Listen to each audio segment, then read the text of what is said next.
Alors, bon après-midi une fois de plus.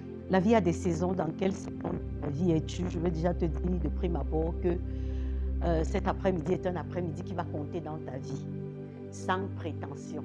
Parce que ce n'est certainement pas moi qui va le faire compter, mais je crois que si celui qui change les saisons d'une vie, comme nous allons le voir tout à l'heure, a permis que tu viennes ici, ça veut dire qu'il a des choses pour toi et pas des points.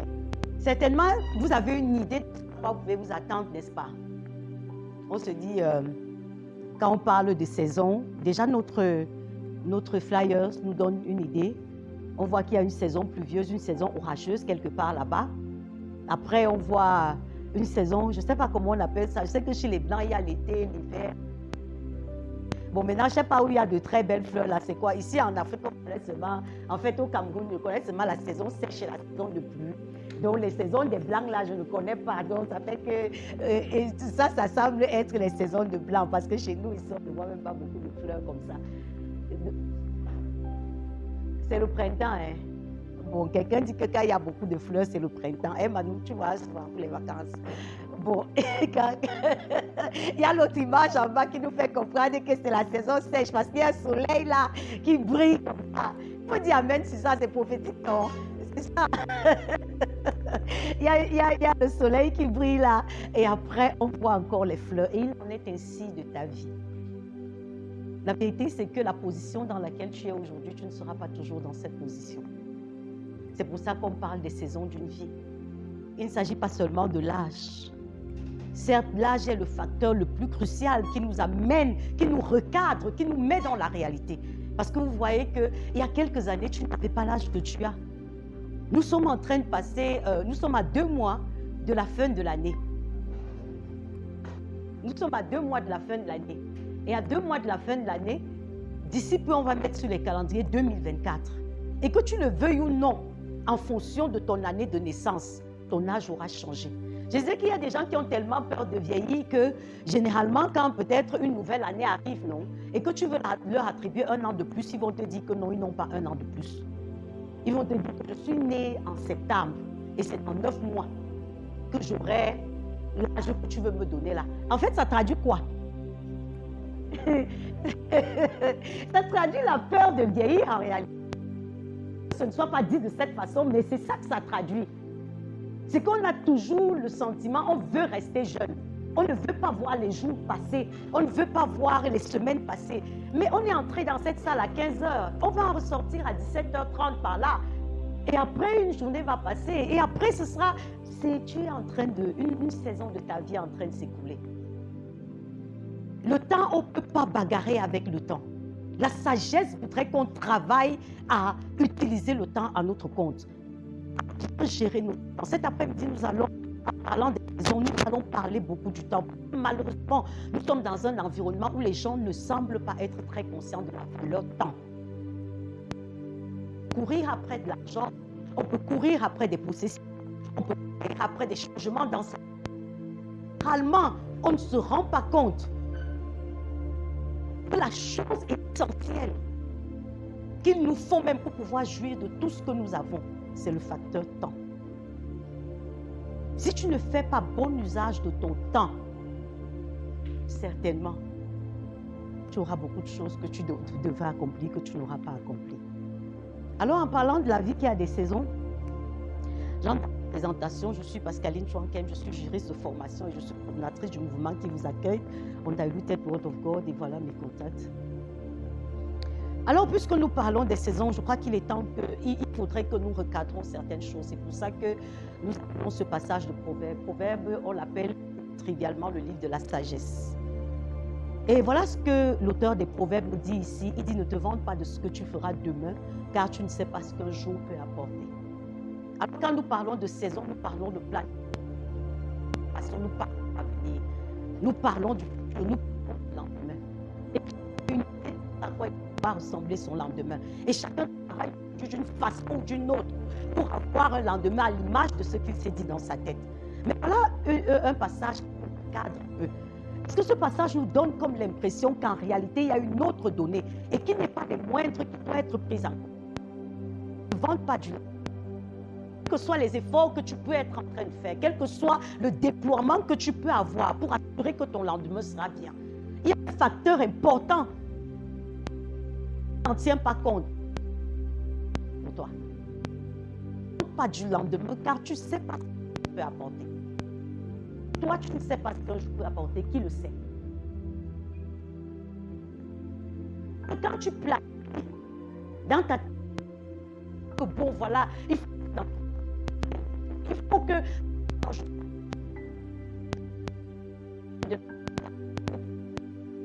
maison ou alors avoir acheté cette promotion au travail. Après 4 ans de service, je peux me donner de telle manière que après 4 ans de service, que j'ai une promotion ou une perspective d'avenir. Mais voilà un passage qui nous ramène à l'autre et qui nous donne de nous interroger. Parce que ne dépendent pas de toi.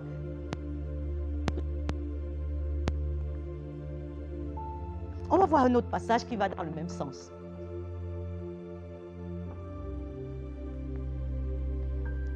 Ici, c'est Jacques qui parle. Il dit, et maintenant écoutez-moi, vous qui dites, aujourd'hui ou demain, nous irons dans telle ville, nous y passerons une année, nous y ferons des affaires et nous gagnerons de l'argent. Savez-vous ce que demain vous réserve? Voilà un peu comment nous planifions notre vie. Je vais entrer dans tel business, je vais entrer dans telle entreprise, je vais faire ci, je vais faire ça. Il dit, savez-vous ce que demain vous réserve? Il dit, oui, tu planifies, tu fais des projets, c'est bien. C'est pour ça même que Dieu nous a donné un cerveau, une intelligence. Mais savez-vous ce que demain vous réserve? Qu'est-ce que votre vie? Une brume légère, visible, quelques instants et se dissipe bien vite. C'est une parole qui ne plaît pas beaucoup, mais pourtant c'est la vérité.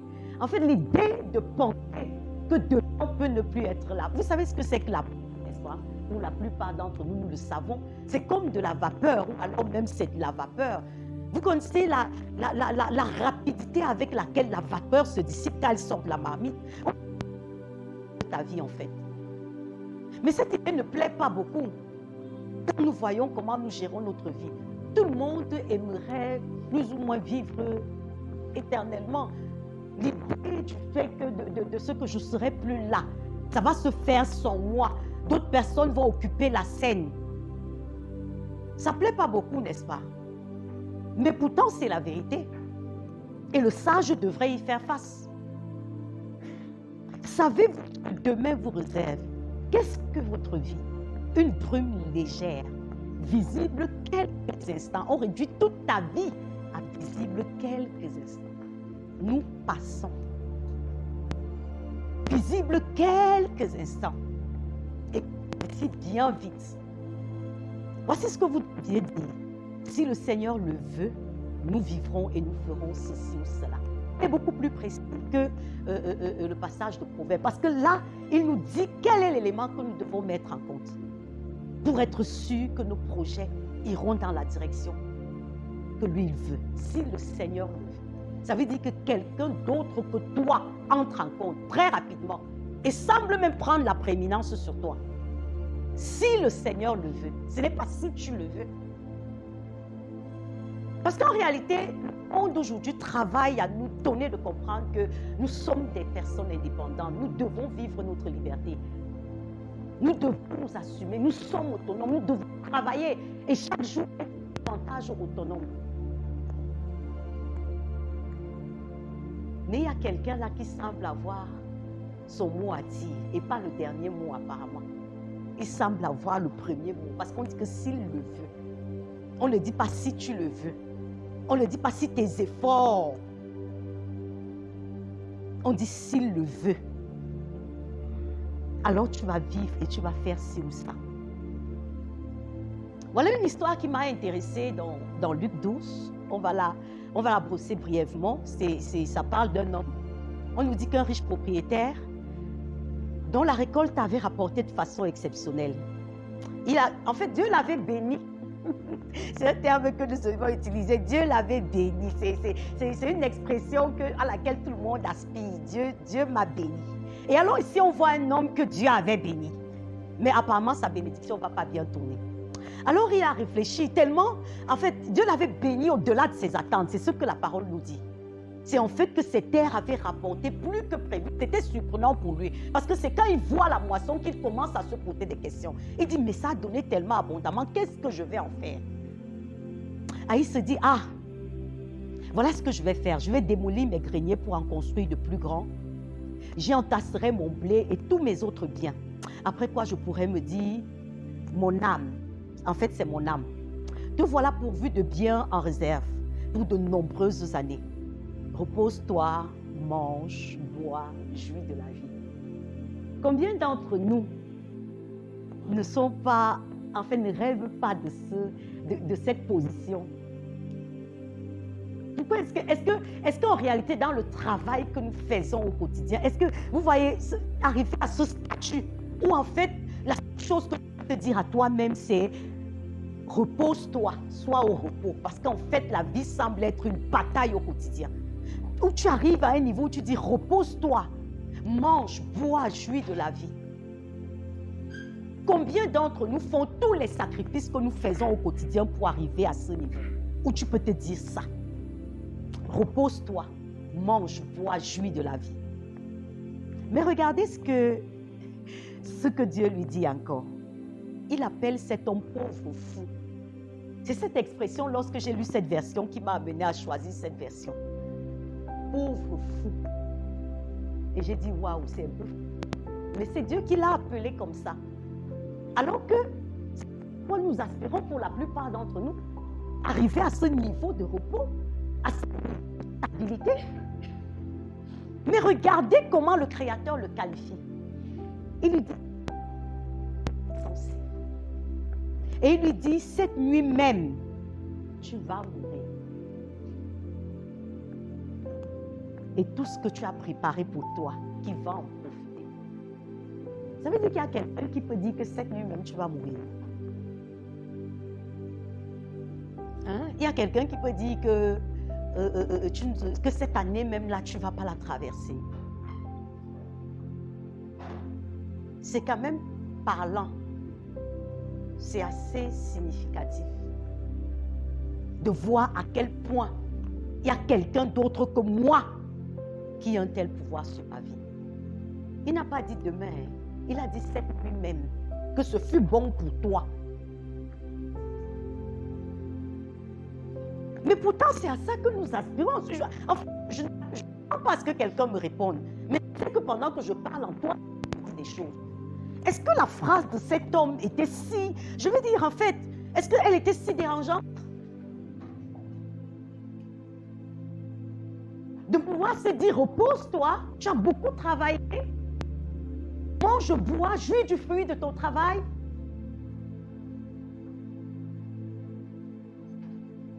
Mais elle était dérangeante pour quelqu'un. Et elle était dérangeante pas pour la bonne personne, en fait. Je ne veux pas dire que Dieu n'est pas la bonne personne, mais en fait, c'était quelqu'un qui avait trop de pouvoir pour oser le déranger. Et il a dit, arrête-toi, parce que c'est bon. Et pendant que j'étais en train de lire ça, je pensais à des cas contemporains, en fait. Des personnes qui planifient. Je voyais le cours de la vie dans notre société. Et je pensais à des attentats. Et je voyais comment des gens se lèvent un matin, je me souviens. Il y a un attentat qui m'a traversé l'esprit. Je ne sais pas pourquoi particulièrement celui-là. Mais c'était en 2015. Et c'était l'attentat du journal satirique Charlie Hebdo en France. Je ne sais pas si des gens se souviennent encore de cette actualité. Mais pendant que je lisais ça, c'est ça qui m'est revenu à l'esprit. Parce que, en fait, c'était sadique. En fait, je me souviens qu'à l'époque, c'est quelque chose qui m'avait véritablement marqué. Quand vous voyez comment ces journalistes sont arrivés au travail le matin en se disant que ça allait être une journée normale. Et qu'en matinée, on est entré dans leur bureau et ça a été une fusillade. Et on te dit 11 personnes sont mortes. C'était ça, heurter toute une nation, sans même heurter le monde. Et les gens pouvaient dire sur les réseaux sociaux, je suis Charlie. Et la même année, il y a eu un autre attentat à Paris. Au Bataclan, les gens sont sortis un après-midi comme ça pour aller s'amuser, pour aller boire un pot, pour aller danser, pour aller, en fait, jouir de la vie comme le monsieur a dit. Et il y a eu beaucoup plus de morts encore, 130 personnes. Vous avez le sentiment que c'est comme ça qu'ils avaient planifié leur saison? Parce qu'aujourd'hui, on nous parle de saison. Qui ici a le sentiment que l'une de ces personnes en sortant savait qu'elle n'allait pas rentrer ce jour-là? Mais pourtant, il y a quelqu'un qui le savait, n'est-ce pas? Il y a quelqu'un qui le savait. Bien que ce ne soit pas lui l'auteur de leur mort, il le savait parce qu'il est souverain, parce qu'il est omniscient, parce qu'il sait tout. Il savait que la planification que vous avez faite de votre vie là, ça ne sera pas comme ça. Plus près de moi, je regardais les éboulements de Bankolo. Ça a fait la une de nos journaux, n'est-ce pas? J'écoutais une dame. Elle disait, ma belle-sœur, on l'a dotée il y a 2 semaines. Et elle devait se marier dans les semaines à venir. Et pendant que je l'écoutais parler en pleurant, j'imaginais la joie du jour de la dot. Des personnes rassemblées comme ça, et en préparé de grandes marmites de nourriture, ainsi de suite, heureux, planifiant l'avenir. Peut-être qu'elle avait même déjà acheté sa robe de mariée, puisqu'on disait que le mariage allait suivre. Mais qui aurait dit à ces personnes rassemblées ce jour-là qu'on fait le mariage que vous êtes en train de planifier là?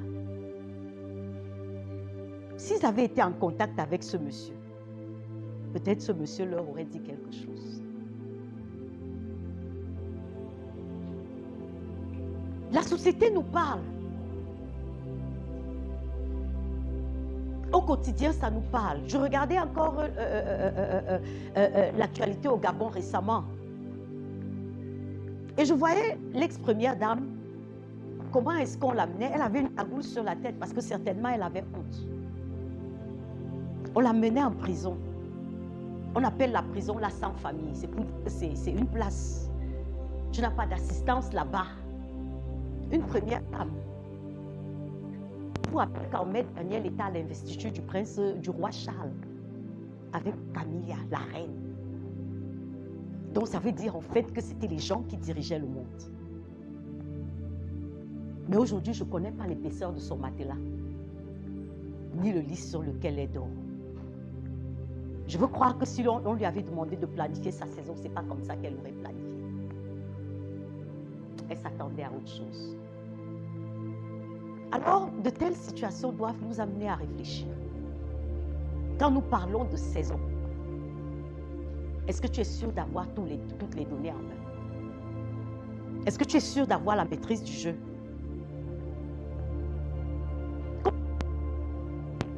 La société travaille à ce que nous ayons le sentiment que nous sommes les maîtres de notre vie, de notre destin.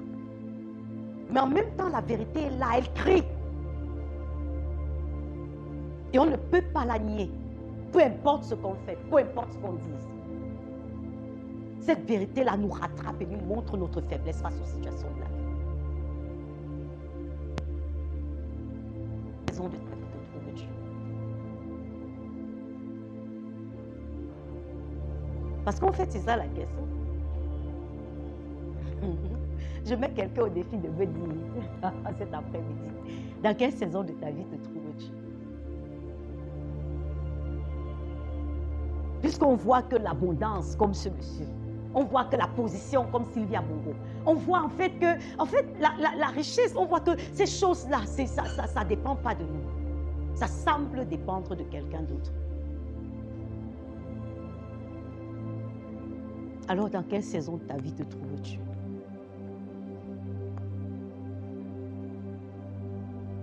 Avant d'arriver ici à ce passage de Genèse, et Dieu dit, je crois que la sagesse voudrait que quelle que soit la raison qui t'a amené ici cet après-midi, peut-être pour plaire, peut-être pour te détendre, peut-être par curiosité, je veux croire que celui qui est le maître des circonstances n'a pas permis ta présence ici pour rien. Et ma prière, c'est que ton état d'esprit soit le bon. Attends-toi à recevoir quelque chose. Attends-toi à rencontrer quelqu'un. Dis-toi que cet après-midi peut être un peu marqué un tournant décisif de ta vie.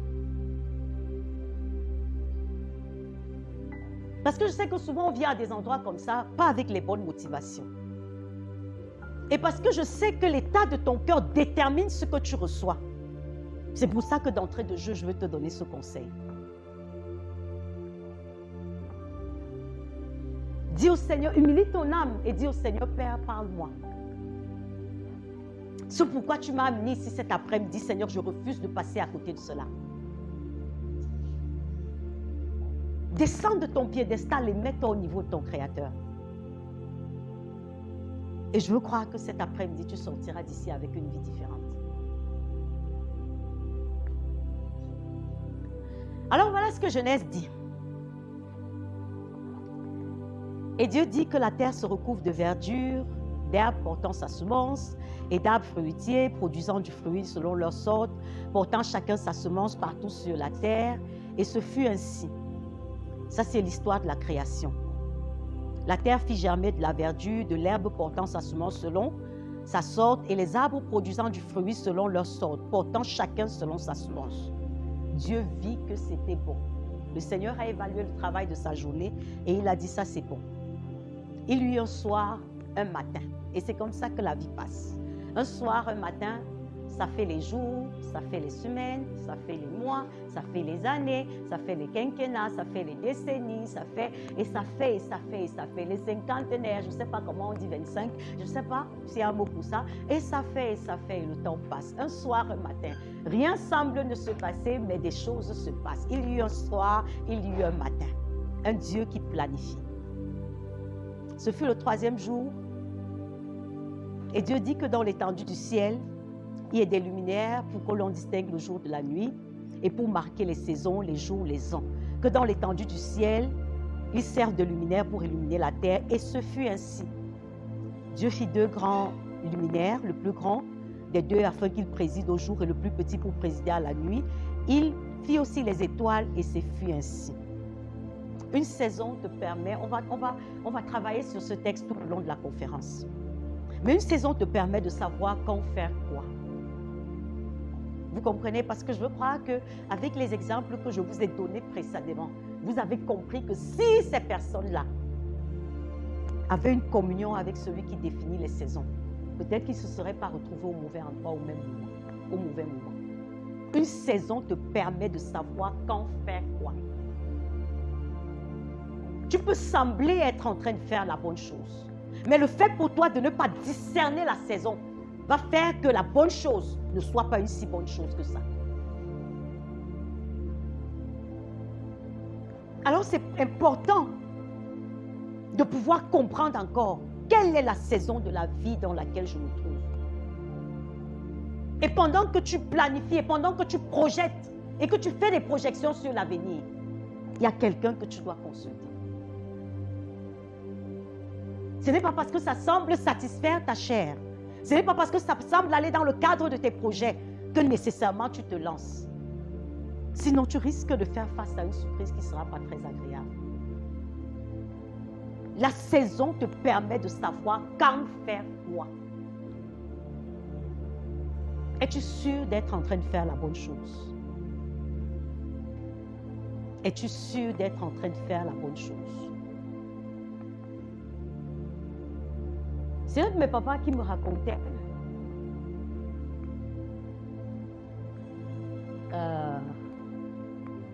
parce qu'il m'a dit qu'il allait à la levée du fils d'un de ses amis.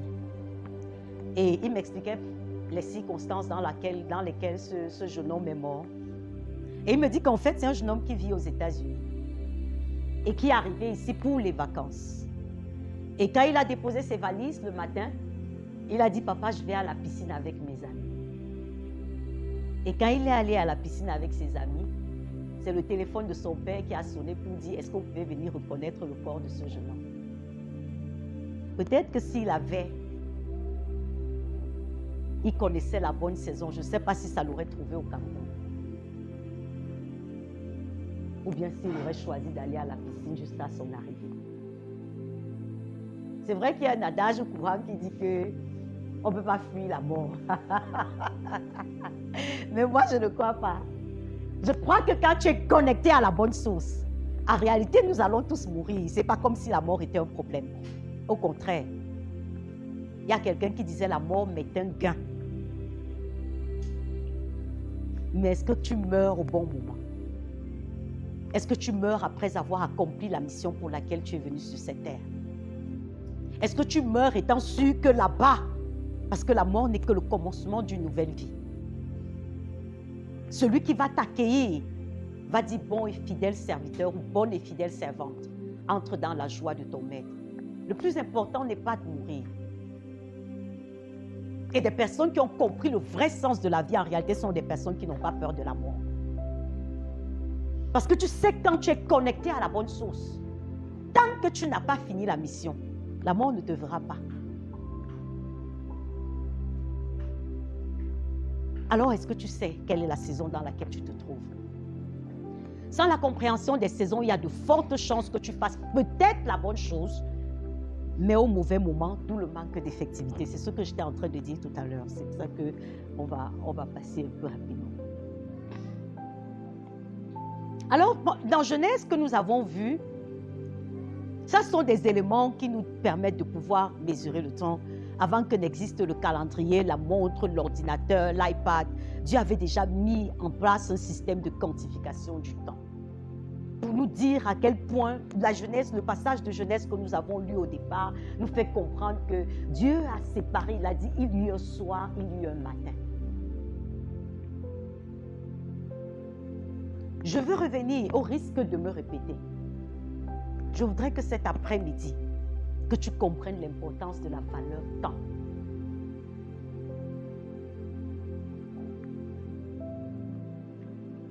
Frère, je ne pense pas l'avoir saisi, mais je fais une chose, oubliant ce qui est en arrière, je me porte vers ce qui est en avant et je cours vers le but. Ici, c'est ce monsieur qui parle, c'est l'apôtre Paul. Il dit, je ne pense pas l'avoir saisi. Il dit, je ne pense pas l'avoir saisi. Mais quand on regarde les réalisations d'une telle personne, on se dit, mais en fait, qu'est-ce qui pouvait le motiver à continuer à courir? Il dit, je ne pense pas l'avoir saisi parce que, écoutez, ce qui a irrité Dieu, moi je le crois, chacun a le droit d'avoir son avis. Dans les paroles du monsieur de Luc 12, qui a dit, mon âme, repose-toi, c'est en fait que sa mission n'était pas finie. La bénédiction que Dieu lui avait donnée, c'était dans le but d'accomplir quelque chose. Mais le gars, il était tellement satisfait de ça à cause de son égocentrisme qu'il s'est dit, en fait, si j'ai déjà ça, c'est bon. Je crois que c'est surtout cet état d'esprit qui a irrité son créateur. Parce que c'est Dieu qui l'a béni. Parce que ça peut paraître contradictoire. Comment Dieu pouvait le bénir autant pour lui réclamer sa vie quelques heures après? C'est en fait que son attitude n'était pas la bonne. Et c'est pour ça qu'ici on voit quelqu'un qui est en train de dire, malgré toutes ses réalisations, je peux vous dire que ça c'est un monsieur qui a réalisé. En fait, il a fait des choses. Et c'est pour ça que plus de 2000 ans encore, on peut voir à quel point en dehors des 4 évangiles, tous les épîtres, on va te dire les épîtres de Paul, un seul homme a travaillé comme ça. Mais voilà son langage. Il dit, je ne pense pas y être arrivé. Et il dit, je cours. Je continue de courir. Vous savez, on dit généralement que nos plus grands ennemis de demain sont nos succès d'aujourd'hui, n'est-ce pas? Parce que quand on réussit un peu, quand les choses semblent marcher, on a un sentiment d'autosatisfaction, n'est-ce pas? Et on a envie de dire comme l'autre, repose-toi, mange-toi. Tu as beaucoup travaillé, alors mets-toi au frais. Mais voilà quelqu'un qui a un langage différent, malgré tout ce qu'il a comme réalisation. Il dit, je ne pense pas l'avoir saisi. Je veux croire que si quelqu'un avait droit au repos, c'était celui-ci. Ceux qui connaissent un peu les Écritures savent de quoi je parle. Mais voilà son attitude. Je ne pense pas l'avoir saisi. Mais je fais une chose, oubliant ce qui est en arrière. Ce qui est en arrière peut être des succès, comme ça peut être des échecs. Qu'est-ce que tu laisses t'arrêter? Est-ce que ce sont tes succès d'hier qui apportent en toi une certaine forme d'autosatisfaction? Une forme d'apathie? Où je te dis, je me suis déjà beaucoup battu, j'ai fait même beaucoup plus, j'ai fait mieux que beaucoup d'autres. Donc j'ai plus besoin de me mettre une certaine pression. Ce que j'ai peut me permettre de pouvoir nourrir ma petite famille, de pouvoir. Ou alors ce sont tes échecs, parce que les échecs aussi arrêtent Satan. Les échecs peuvent apporter en nous le découragement. Les échecs peuvent apporter en nous la peur de recommencer. À quel niveau est-ce que tu es? Est-ce que tu es dans cette attitude de conquérant? Je ne pense pas l'avoir saisi. Pas conquérant pour satisfaire ton égoïsme. On va en parler parce que, en fait, pour ceux qui étaient à la dernière conférence, ils ont compris combien le moi peut être préjudiciable. Peut-être les nouveaux ne vont pas comprendre pourquoi est-ce que je parle autant d'égoïsme. Mais ceux qui étaient à la dernière conférence comprennent. Nous avons vu que notre premier ennemi, c'est le moi. L'autosatisfaction de ma personne, mon homme intérieur. Et que tous les efforts, quasiment tous nos efforts, concourent à satisfaire cette personne que nous sommes. D'abord, parce que même quand les autres sont reliés à nous, c'est toujours par rapport à moi. Quand c'est mon époux, c'est mon enfant, c'est mon. Vous allez voir que le pronom possessif est toujours là. Donc ça veut dire en fait que ça revient à toi pour ta propre satisfaction.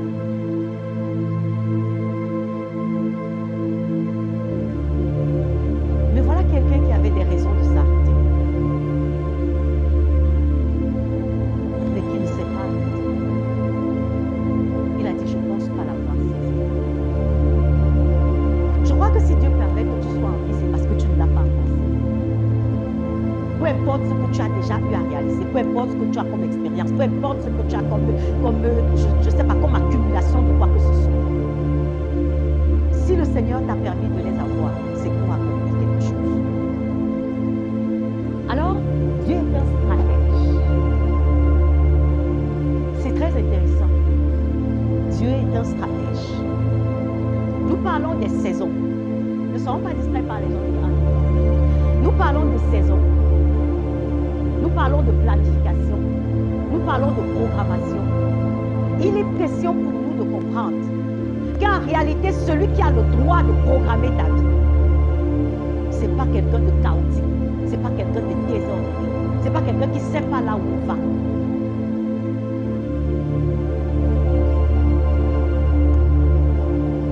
Dieu est un stratège. Alors nous voyons ça dans la Genèse. La Bible dit que la terre était informe et vide. Et les ténèbres couvraient l'abîme et l'Esprit de Dieu planait au-dessus des eaux. Et Dieu dit alors que la lumière soit et la lumière fut. Ça démontre à quel point Dieu travaille de manière planie.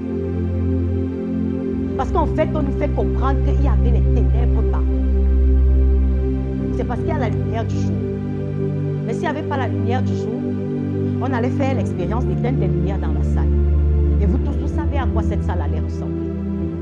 Quand tu es dans une pièce noire, si tu ne fais pas attention, tu vas heurter ton pied sur un mur, tu vas heurter ton pied sur un objet, tu vas heurter ton pied quelque part, n'est-ce pas?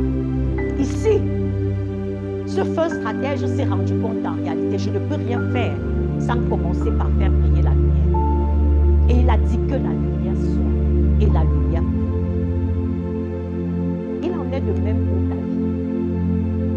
Je veux que tu comprennes cet après-midi que le stratège de l'univers est également le stratège de ta vie.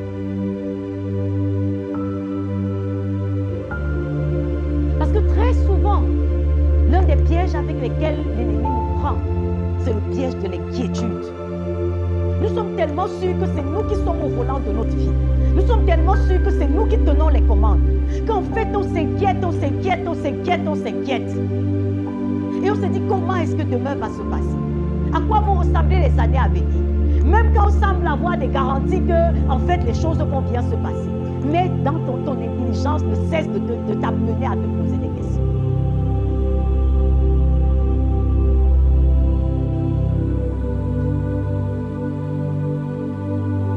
Est-ce que tu penses que Dieu a planifié quelque chose quand tu réfléchis à ton avenir, à ton lendemain? Parce que quand je voyais stratège, je pensais à l'histoire de Joseph, par exemple. Et je voyais les rêves que Dieu a donnés à Joseph. La Bible nous fait comprendre que Dieu a donné le rêve à Joseph, comment le soleil, la lune et les 11 étoiles se prosternaient devant lui. Il était en train de lier les gerbes dans les champs avec ses frères et toutes les autres gerbes se sont prosternées devant lui. Ça, c'était un jeune garçon de 17 ans. Ces choses-là semblaient, en fait, qu'est-ce que ça signifie? Parce que la même Bible nous dit que son père même lui a dit que cesse de dire ces choses. Mais est-ce que ces choses se sont accomplies? Ces choses se sont accomplies, n'est-ce pas? Mais ça s'est accompli comment? Vous aurez pu définir le chemin, le tracé. Vous comprenez un peu?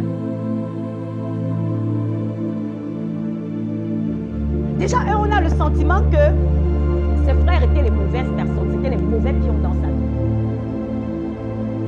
Mais est-ce que vous avez le sentiment que lorsque ses frères le jetaient dans le trou et après le vendaient aux commerçants ismaélites, est-ce que ce stratège voyait? Il voyait, n'est-ce pas? Voilà.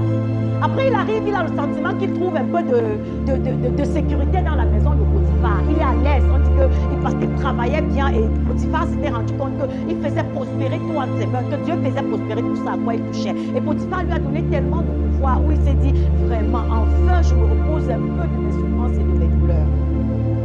Et on dit que la femme de Potiphar a dit, ça, c'est quel chouga comme ça. Mon mari ne doit pas le garder. On peut se dire, mais ce jour-là, Dieu aurait pu l'empêcher d'aller dans la maison faire son ouvrage, n'est-ce pas? Mais Dieu a permis. Et Dieu a permis que la femme de Potiphar l'accuse injustement. C'était dans la stratégie de Dieu. On dit oui, n'est-ce pas? Quand de telles injustices vous arrivent, est-ce que vous voyez Dieu là-dedans?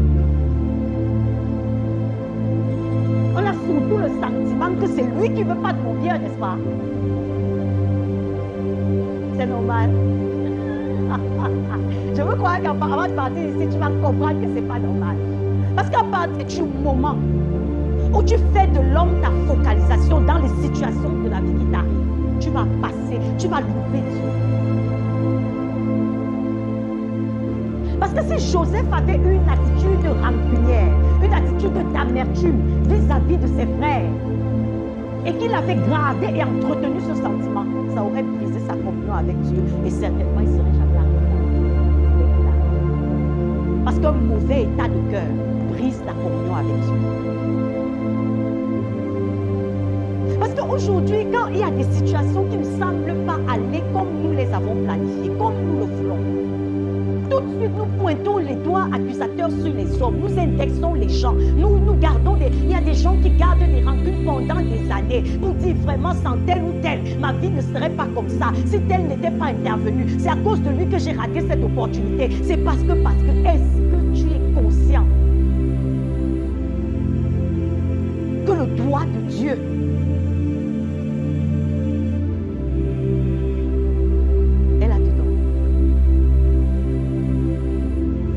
Dieu est tellement, il est Dieu en fait. Dieu est Dieu, ça veut dire en fait que, je voulais dire que Dieu est tellement fort, Dieu est tellement sage qu'en réalité il utilise même les erreurs des personnes mal utilisées pour les aider. Est-ce que Dieu n'a pas utilisé les erreurs de Judas pour amener Jésus à la croix et accomplir sa mission?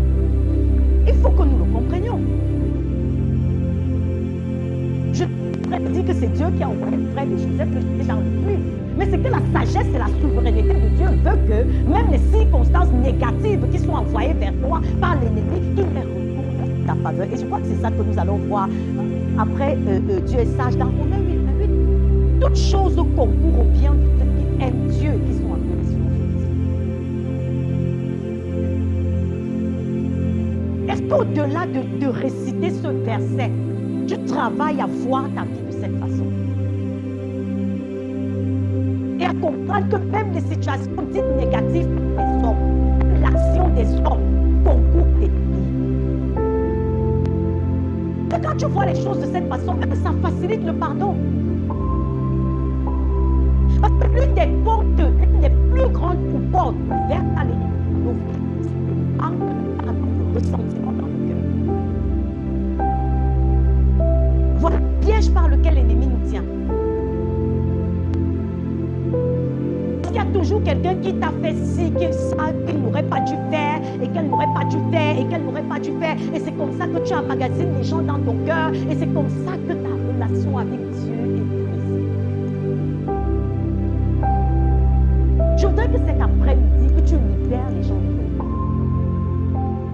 Et vous allez voir que généralement, les personnes auxquelles nous en voulons le plus, ce sont nos proches, parce que les amertumes les plus pointues, c'est toujours vis-à-vis peut-être d'un conjoint, d'un enfant, d'un collègue de service, d'un pasteur, d'un ceci. Ce sont des gens qui sont autour de nous. Parce qu'en fait, ce sont ces personnes qui sont le plus susceptibles de nous faire mal.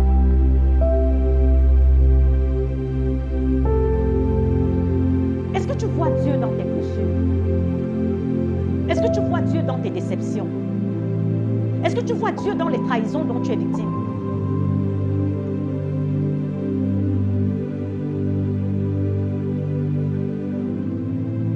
Ou alors tu es tellement soucieux de dire non, il n'aurait pas, il n'aurait pas. Et ce n'est pas lui qui pouvait me faire ça. Il n'aurait pas. Tu es dans une forme d'auto-justification. Que même lorsque le Seigneur dit que oublie cette histoire, tu es seulement en train de t'accrocher. Il n'aurait pas dû. Et il n'aurait pas. Non, ce n'est pas comme ça. Non.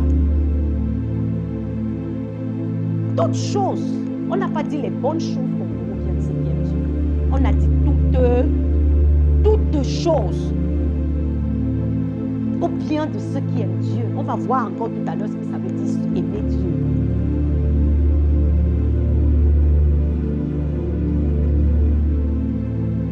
Parce que la Bible nous fait comprendre que aimer Dieu, c'est garder ses commandements. Donc ce n'est pas seulement dire avec la bouche que Seigneur, vraiment, je t'aime, ainsi de suite. Non. Toutes choses concourent au bien de ceux qui aiment Dieu. Est-ce que tu peux donc prendre la décision de libérer tous les gens que tu as attachés dans ton cœur?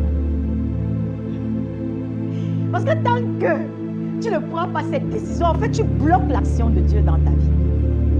Vous comprenez ça?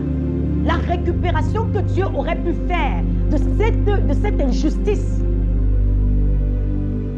dont tu es victime, c'est surtout le diable qui va faire cette récupération, pas Dieu.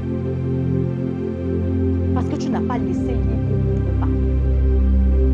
Tu n'as pas accepté de laisser aller. C'est à la dernière conférence qu'on expliquait que le pardon, c'est comme une reconnaissance de dette. Ça veut dire en fait que tu as sous la main le document de quelqu'un qui te doit, disons, 6 millions. Et tu as quelqu'un d'autre à qui toi, tu dois 60 millions. Et la personne te dit, déchire les 6 millions là pour que moi, je déchire ta reconnaissance de dette de 60 millions. Qui va refuser une telle offre? On se comprend? Personne ne va refuser une telle offre, n'est-ce pas? Mais Dieu dit, si tu ne pardonnes pas aux autres leurs offenses, il ne pourra pas te pardonner.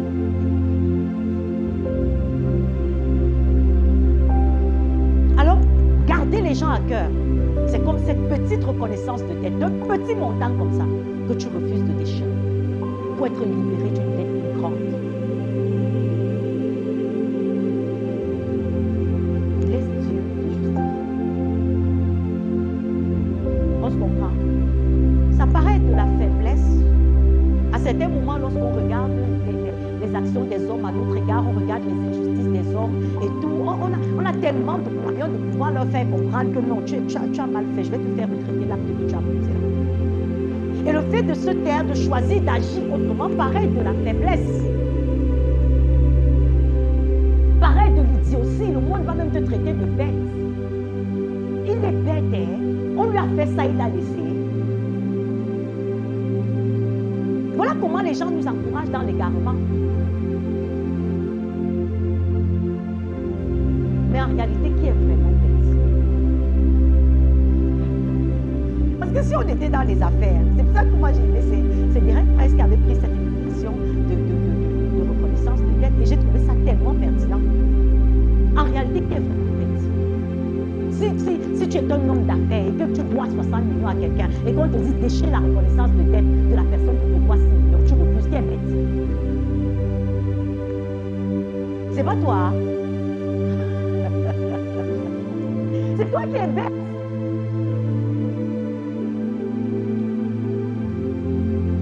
Donc, véritablement, laissons le plan stratégique de Dieu. Dieu est le Dieu qui a dit à Jérémie, un jeune garçon de 17 ans, avant que tu sois conçu dans le ventre de ta mère, moi je te connaissais et je t'avais établi prophète des nations. Il n'avait que 17 ans. Est-ce que ça ne vous démontre pas que ce monsieur qui parlait savait exactement quels étaient les contours par lesquels il allait l'amener à passer pour arriver à ce statut?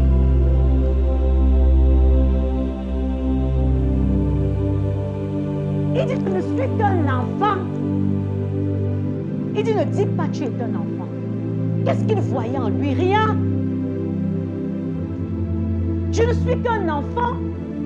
Et de même aujourd'hui dans ta tête, tu peux te dire, je ne suis qu'un enfant. Ou alors je suis le plus petit de la maison de mon père et ma famille est la plus pauvre, comme Gédéon a dit. Parce que quand le Seigneur s'avance vers lui pour dire vaillant héros, il dit que mais est-ce que tu es sûr que tu ne t'es pas trompé de personne? Est-ce que tu es sûr que c'est à moi que tu parles?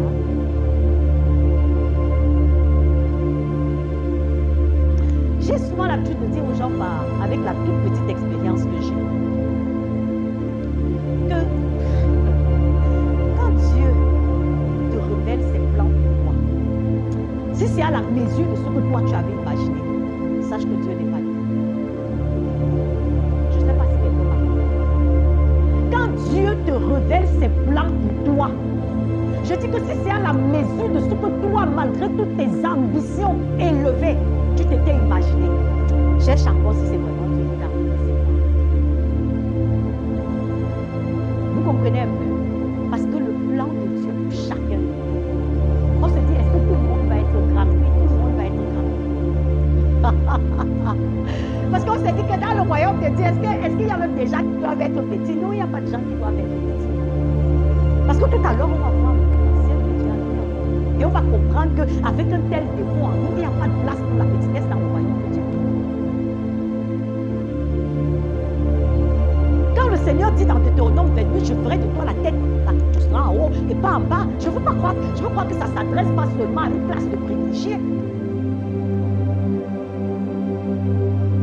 Ça s'adresse à tous les membres du royaume. Si seulement tu obéis. Si seulement. Alors cesse de t'inquiéter de ton lendemain comme si tu n'avais pas de Dieu. Comme si tu n'avais pas de Dieu. Comme si tu étais, comme on dit, un atome qui est tombé de nulle part dans la nature et qui a atterri quelque part. Parce que très souvent, c'est comme ça que nous nous comportons.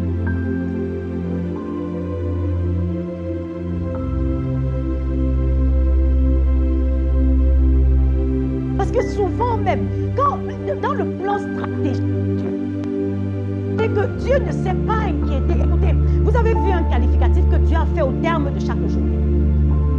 La Bible nous fait comprendre que Dieu a fait le premier jour. Il a dit que la lumière soit, il a fait ce qu'il avait à faire le premier jour. Qu'est-ce que Dieu a dit à la fin de la journée? Il a dit que c'était bon. Il a apprécié la qualité de son travail. Est-ce que Dieu s'est inquiété de ce qui devait être fait, par exemple, le 5e jour, n'ait pas été fait le premier jour? Vous comprenez ça? Ça, c'est le stratège. Très souvent, quand tu t'inquiètes des choses de ta vie, peut-être parce que dans la planification de Dieu, ça vient le 3e jour. Mais tu n'es pas au premier jour. Tu te demandes pas pourquoi est-ce que Dieu ne permet pas que ça vienne maintenant. Est-ce que tu te dis pas, est-ce que j'ai même les ressources suffisantes pour porter ce que je demande? Est-ce que je suis à la hauteur? Dieu aurait pu s'inquiéter en disant, mais comment est-ce que l'œuvre de la création n'est pas finie en un jour? Mais dans nos vies, on aime vivre l'instant présent. N'est-ce pas? Vivons l'instant présent. On a nos normes, on a nos valeurs. on a notre imagination, on a nos repères. Et on veut que Dieu vienne s'aligner à ça.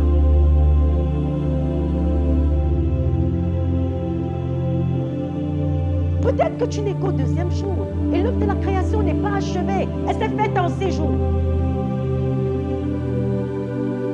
Si Dieu accomplissait dans ta vie le programme du 6e jour au 2e jour, ce serait un Dieu chaotique. Et ce que tu réclames là, au lieu de te faire du bien, te détruirait.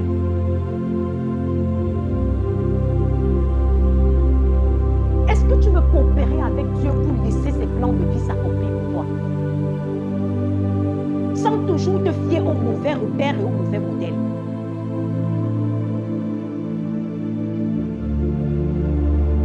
Parce qu'en réalité, notre véritable problème, c'est que ce n'est pas Dieu que nous avons voulu faire. Ce n'est pas lui que nous avons voulu faire. Ce n'est pas vers lui que nous nous tournons quand on a le sentiment que les choses ne vont pas comme elles devraient aller. Pour lui donner la possibilité de nous expliquer pourquoi ça ne marche pas comme ça. Peut-être que si tu te tournais vers lui, il t'aurait dit, ma fille, c'est le 2e jour ce n'est que le 2e jour de ce domaine de ta vie. Donne-moi le temps d'aller et au terme, tu verras ce qui se fera. Mais comme on va voir tout à l'heure, on va le voir tout à l'heure. C'est pour ça que Dieu est systémique. Dieu travaille avec les systèmes. Et voilà ce qui nous donne de comprendre que Dieu est systémique. La terre fit germer de la verdure, l'important de la semence selon sa sorte, et les arbres produisant du fruit selon leur sorte, portant chacun selon sa semence. Et Dieu dit que cela était bon. Dieu crée avec la capacité de reproduction à l'intérieur de la semence. Il ne va pas la chercher ailleurs. Ça aurait pu être que, par exemple, quand une saison d'arachide passe, ça c'est du haricot. Ou alors une saison de haricot passe. On va dire peut-être qu'il faut que Dieu fasse encore tomber les graines de haricot du ciel, n'est-ce pas? Ou que Dieu parle à nouveau pour dire que le haricot pousse. À chaque nouvelle saison que Dieu parle, non, Dieu est trop sage. Ce n'est pas comme ça qu'il a constitué les choses. Toi, Dieu a agi de la même façon. Regardez l'histoire de cet homme. Il s'agit d'Abraham. Dans Genèse 15, au verset 2. Abraham répondit, Éternel Dieu, que me donneras-tu?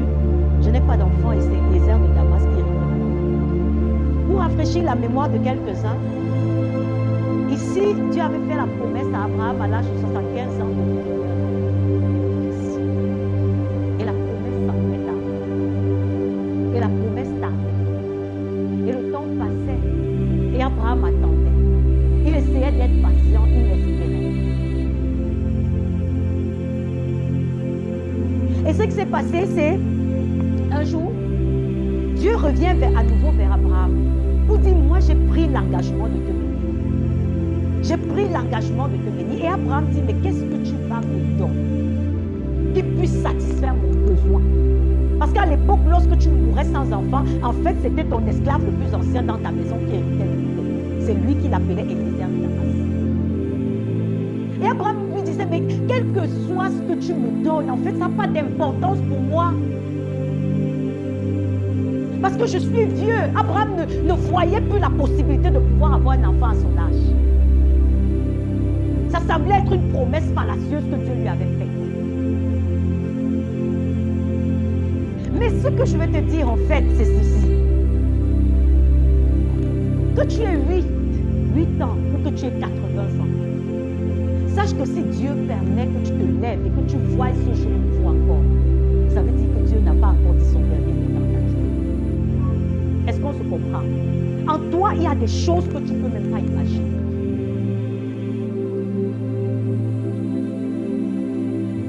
L'essentiel de ta vie, Dieu l'a mis en toi. De ses capacités, Dieu les a mises en toi. C'est pour ça qu'on peut dire, tu es enceinte de rêves, de visions, de concepts, de ministères, de buts d'idées. Dieu t'a créé avec tout ce qui était nécessaire à ta pleine manifestation sur cette terre. Parce que très souvent, on a le sentiment que notre vie dépend. C'est vraiment triste, en fait. Ce n'est que le mot triste que je peux attribuer à cette façon de penser. Quand vous voyez à quel point les gens relient leur devenir et leur réussite à d'autres hommes, on comprend simplement qu'on n'a rien compris. On a comme le sentiment que je vis en fonction du bon vouloir d'un tel ou d'un tel. Regardez comment nous parlons dans notre langage du quotidien, dans nos attentes du quotidien. Regardez à quel point nos regards sont braqués. Regardez à quel point nous sommes prêts à faire des courbettes devant les hommes. En fait, ça traduit notre état d'esprit. Je n'ai pas dit que nous ne devons pas respecter les gens. Mais ce qui est triste, c'est qu'on a tendance à respecter les hommes plus que Dieu. Ça veut dire en fait qu'on montre la part qu'on donne aux hommes dans la vie.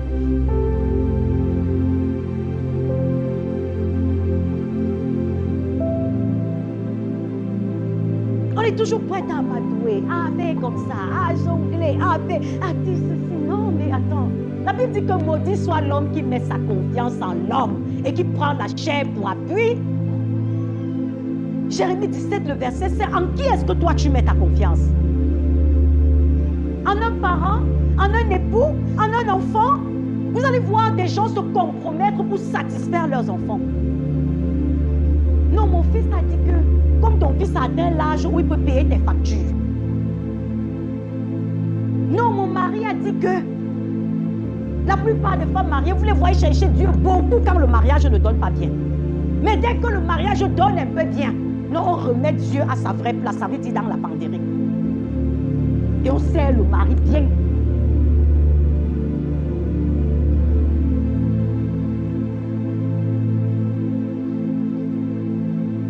Jusqu'à quand est-ce que nous allons faire passer l'histoire avant Dieu dans nos vies? Qui est véritablement Dieu pour toi, au-delà de tes paroles? Laissons ce que tu dis. Regarde à tes choix du quotidien. Et tes choix vont te dire qui est ton Dieu.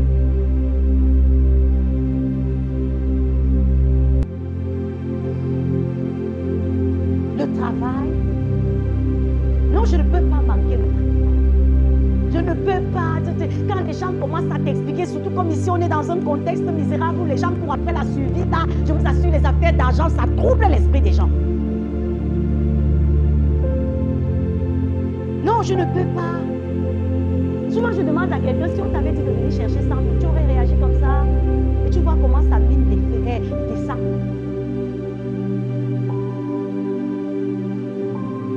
Qui est ton vrai Dieu?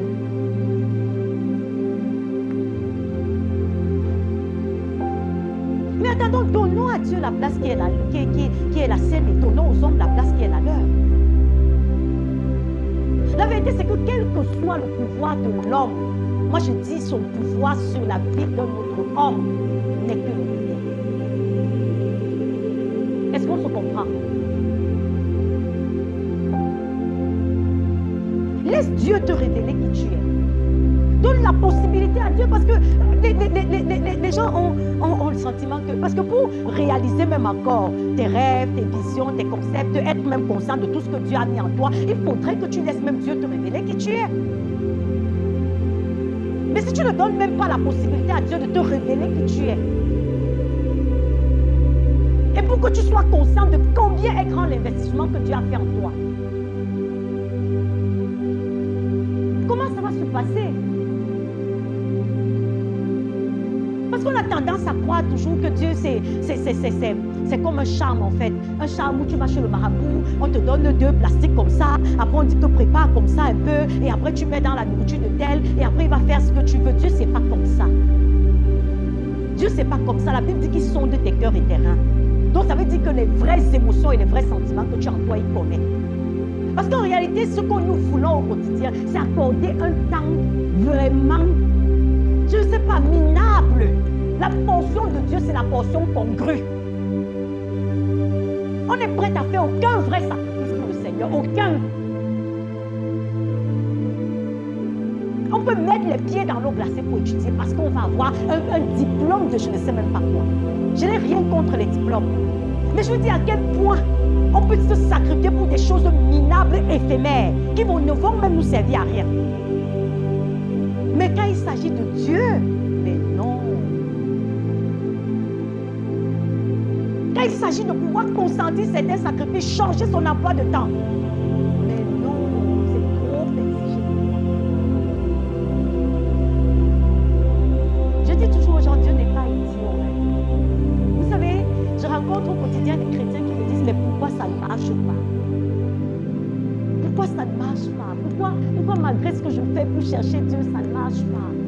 Pourquoi ça ne marche pas? Je lui dis simplement que ça ne marche pas parce que tu ne donnes pas à Dieu la place que tu dois lui donner et qu'il attend. Que personne ne vous trompe, Dieu est exigeant. Si c'est Dieu que tu cherches, tu devras payer le prix. Tu devras payer le prix avec ton temps. Tu devras payer le prix avec ton énergie. Tu devras payer le prix avec ton argent.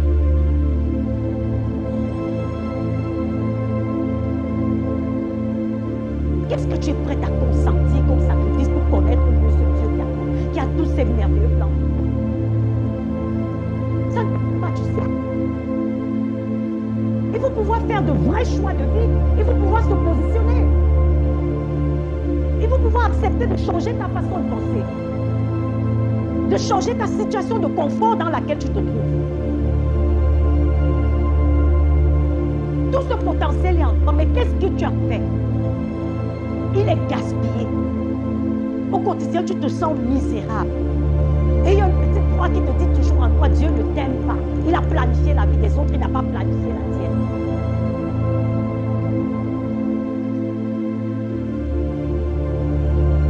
Tu crois vraiment que c'est que Dieu est partial? La Bible dit que Dieu ne fait exception de personne. Et c'est la seule source de vérité qui existe, la parole de Dieu. Donc si elle le dit, c'est ça la vérité. Alors pourquoi ça peut faire exception de toi?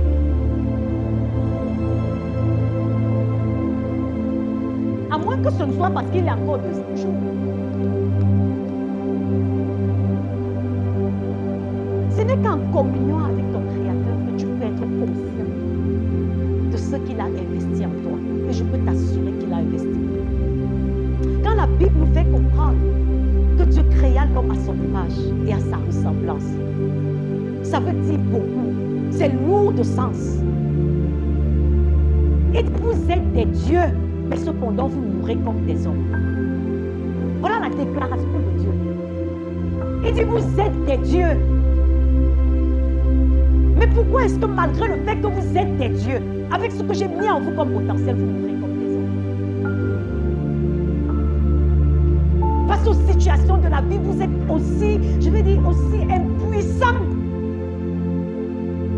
Dieu est trop méchant. Il nous a envoyés sur cette terre surtout pour nous faire souffrir.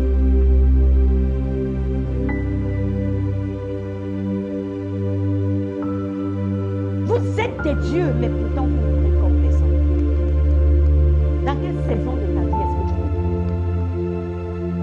es? Est-ce que ce n'est pas une saison de repositionnement pour donner à Dieu la place qui est la sienne?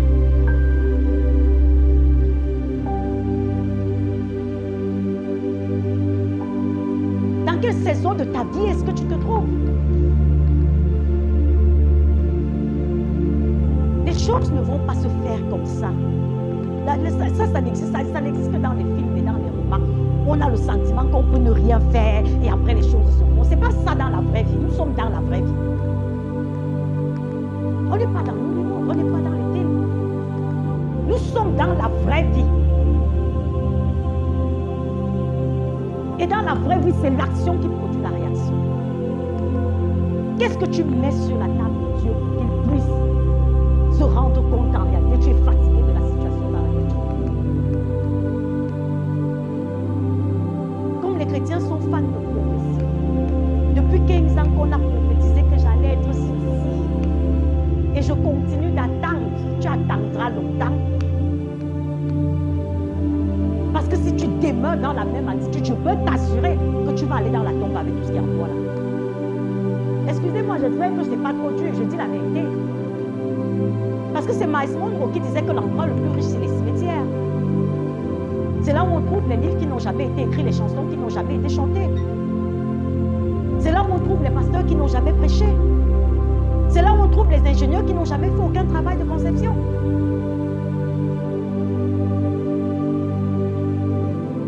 Mais si tu restes dans le statu quo dans lequel tu es, j'ai bien peur que malgré tout l'investissement que tu as fait en toi, que ça repose dans un cimetière. Parce que tu partiras de cette terre sans jamais savoir qui tu es. Ni même ce que le Seigneur t'a réalisé. Alors je t'invite à te bouger et de la bonne pratique. On nous dit que la repentance, c'est un changement de direction. Un changement de direction. Tu es prêt à laisser tomber quoi pour aller dans la bonne direction.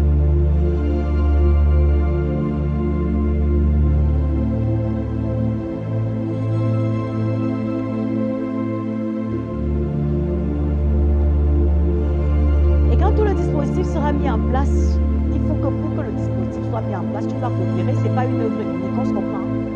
Quand tout le dispositif sera mis en place, il va donner naissance à des choses que tu n'avais pas imaginées. Mais ce dispositif, tu dois coopérer avec Dieu.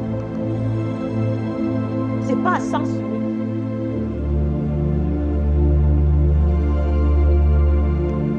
Dieu travaille en synergie. Aïe, aïe, aïe, ça encore, je crois que je vais vous choquer encore bien cette affaire. Parce que c'est l'un des gros problèmes que nous avons. Regardez l'histoire de ce monsieur. Ce monsieur s'appelle Samson. Et ici, la parole de Dieu nous fait comprendre que Samson était un vaillant. Pour ceux qui connaissent un peu l'histoire de la Bible, on sait comment Samson vient au monde, n'est-ce pas? C'est un enfant prophétique. Après des années de stérilité de sa mère, Dieu vient lui dire, en fait, je te donne un enfant. Et cet enfant-là, je vais l'utiliser pour délivrer les peuples et les nations, pour délivrer la nation d'Israël de la captivité des Philistins. Et sa mère suit le processus. Et c'est comme ça que Samson vient. Mais quelle est la fin de ce Samson? C'est un peu ça pour chacun de nous. C'est plus ou moins ça. Quelle est la fin de ce Samson? C'est plus ou moins ça. On te dit que Samson est tombé amoureux d'une femme nommée Dalila. Il voulait faire plaisir à sa chair. Il était un vaillant soldat. Il avait fait des exploits. Il était juge en Israël. Il avait atteint un niveau d'élévation dans la société qui lui donnait le droit de se faire plaisir.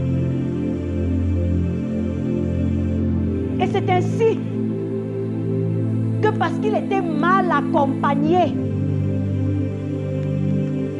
on est venu dire à Dalila, mais garde qui vient chez toi tous les jours, là, on a besoin de lui, ce garde nous a trop de lui. Comment est-ce qu'on fait pour l'avoir? Voilà, on promet à Dalila de l'argent. Et Dalila commence à cuisiner Samson. On dit qu'elle cuisine Samson. Samson, s'il te plaît, dis-moi, d'où vient ta grande force? Samson joue un peu le récit, non? Quelquefois, comme la Bible dit, fuyez l'impudicité, fuyez l'impudicité. Quand ça commence à venir, tu vois ça venir, tu dis que non, je suis fort, je suis rempli de l'esprit. Alléluia. C'est ça. Donc, Samson dit que non, je suis rempli de l'esprit, il ne peut pas m'avoir. Elle cria, Samson, les Philistins t'attaquent. Il se réveilla de son sommeil et se dit, comme les autres fois, je vais mentir. Mais il ne savait pas que Dieu s'était délivré. Et voilà un vaillant héros qui finit avec des yeux crevés, tournant la meule dans une prison. Il meurt lamentablement. Contrairement à la grande destinée que Dieu lui avait réservée. Qui est menteur dans cette histoire? Est-ce Dieu? Combien d'entre nous vivons lamentablement et finissons lamentablement contrairement à la parole de Dieu? Quand ici, Dieu travaille en synergie, qui est-ce que tu es entouré? Quelles sont les personnes qui t'entourent? Avec qui tu marches? Avec qui tu réfléchis à tes problèmes? À qui est-ce que tu te confies? Quels sont tes modèles? Qui est ta référence? Quand on te dit Le problème de Samson, il s'est entouré de mauvaises personnes. Une des pressions les plus fortes dans nos vies, c'est généralement la pression du groupe auquel nous appartenons. Les camarades de classe, les camarades de la fac, les amis d'enfance du quartier, la réunion du village, les membres de nos familles. Voilà les gens dont nous sommes entourés et dont nous ne sommes surtout pas prêts à nous séparer. Et par conséquent, on tombe dans la loi du conformisme. Et on se rend compte que puisque tel a 16 ans et qu'elle a un petit copain qui peut lui acheter même déjà aussi un peu la greffe pour qu'elle mette sur sa tête, comment ça se fait que toi tu es toujours ça comme ça au milieu de tes amis? Et puisque dans le groupe de ton quartier, tous boivent déjà quand même une bière. Et quand tu ne bois pas la bière, tu es ridicule. Puisque le voisin avec lequel vous êtes dans les clams d'âge et les réunions du quartier, il a mis la dalle sur sa maison, tu vas mettre ta part de dalle quand. Voilà ce qui dirige nos choix au quotidien. Voilà ce qui dirige nos choix au quotidien. C'est par imitation. Il faut qu'on se conforme. C'est comme ça que ça marche. Il faut qu'on suive. On vit par suivisme. Tous tes amis ont voyagé. Qu'est-ce que toi tu attends? Même s'il faut aller caler dans le désert au Soudan. Pourvu qu'au quartier, quand même, on dise que tu n'es pas resté seul, n'est-ce pas? Il faut qu'au quartier, quand même, on dise qu'elle était aussi pas. Elle était partie au front. Même si c'est pour aller faire la prostitution à Dubaï. Tu sors quand même. Amen. Et quand tu te bats pour arriver quelque part, dès que tu montres sur ton WhatsApp les rues, pour qu'on dise que l'immeuble ici, c'est pour Cameroun. Tu es sorti. Pourtant, ta destinée, c'était au Cameroun et peut-être même à Bafoussam.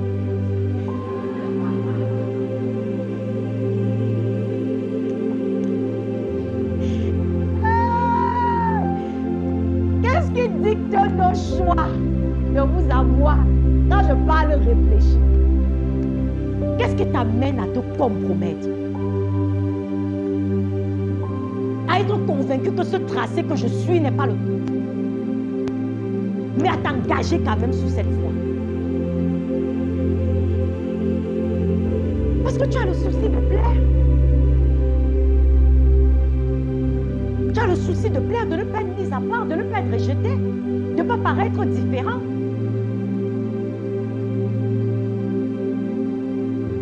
Même si le mariage ne vient pas, accouche quand même tes 2 enfants, tu mets là. Là, je passe. Amen. Accouche quand même les 2 enfants là, tu mets là. Et puisque tu as le souci d'honorer ta famille plus que Dieu, tu alignes les 2 enfants là. Et après, tu reviens à l'église t'asseoir. Alléluia.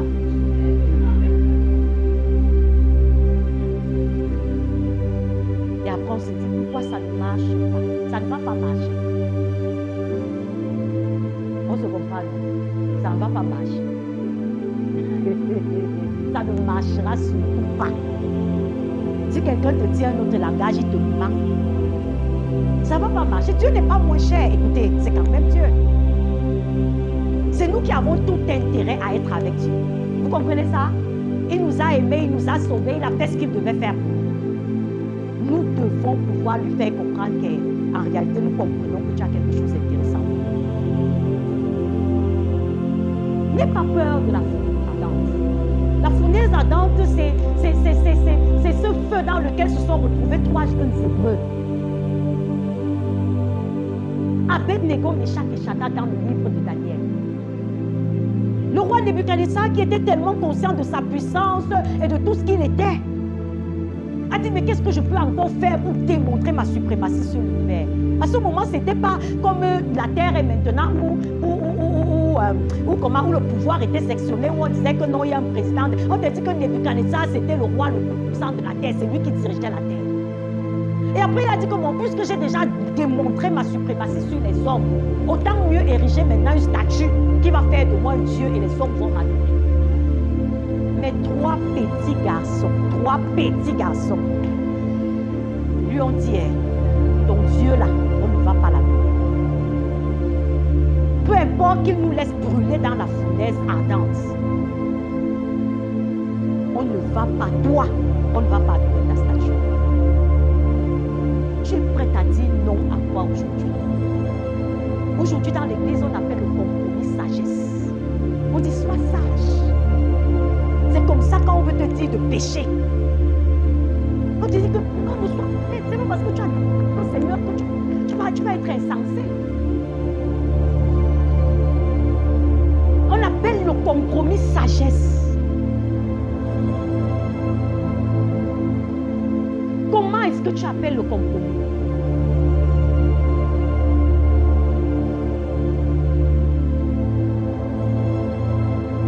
Tu es prête à dire non, comme Abednego, Meshach et Shadrach? Tu as dit non à quoi pour Jésus? Toi qui dis vouloir Jésus, toi qui dis porter de l'intérêt à Dieu. Parce que la vérité, c'est que tu ne vas pas aller au ciel sur un lit de fleurs. Que personne ne te trompe, ce n'est pas l'évangile. Il y a un prix à payer pour ta foi. Ça va venir sous n'importe quelle forme. Ça va venir sous la forme de la trahison d'un être cher. Ça va venir sous la forme de la pauvreté. Ça va venir sous la forme du rejet. Ça va venir sous la forme de l'échec. Est-ce que tu es prête à accepter de passer par la fournaise ardente?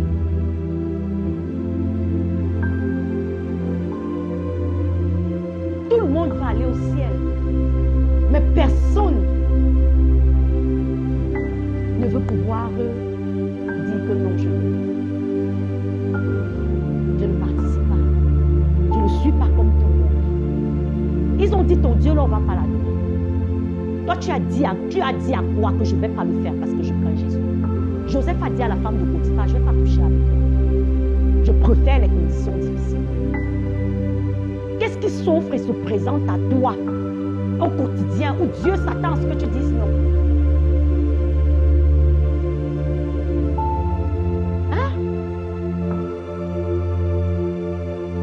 Par exemple, tu dis à quelqu'un que est-ce que c'est normal qu'un chrétien, par exemple, ait une caisse une caisse de cigarettes ou alors oui, il vend les pitons comme ça, il te dit que je vais faire comment pour m'en sortir? Ça paraît trop irréaliste, n'est-ce pas? Puisque Dieu n'est surtout pas capable de prendre soin de toi. Et je dis que bon, tu vas dire aux gens qui viennent boire le Kito-Cola que ne buvez pas beaucoup. Parce que ça détruit votre santé, parce que c'est même l'argent de la ration, de la maison. Tu vas leur dire ça. Ou bien qu'un chrétien peut-être ne peut pas aller travailler dans une entreprise de jeu au hasard. C'est choquant, n'est-ce pas? C'est irréaliste. Je ne vis pas sur la terre.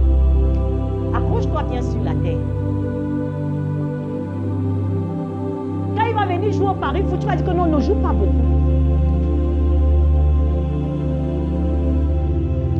Ne joue pas beaucoup. Parce qu'en fait, tu ne crois pas que Dieu soit capable d'aller au-dessus de ça. Que par respect pour les principes divins, le Seigneur ne va pas te laisser dans la fournaise ardente. En fait, la force de Satan s'arrête aux portes de la fournaise ardente.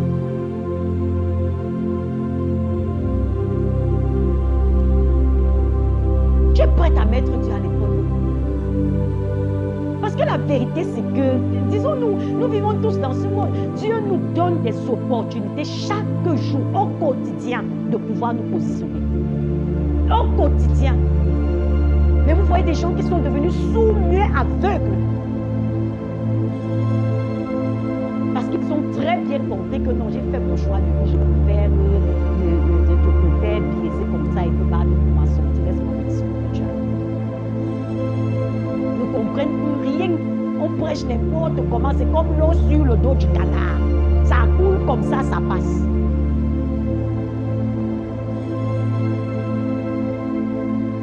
Où est-ce que Dieu t'attend? Tu n'es pas et ne te vois pas.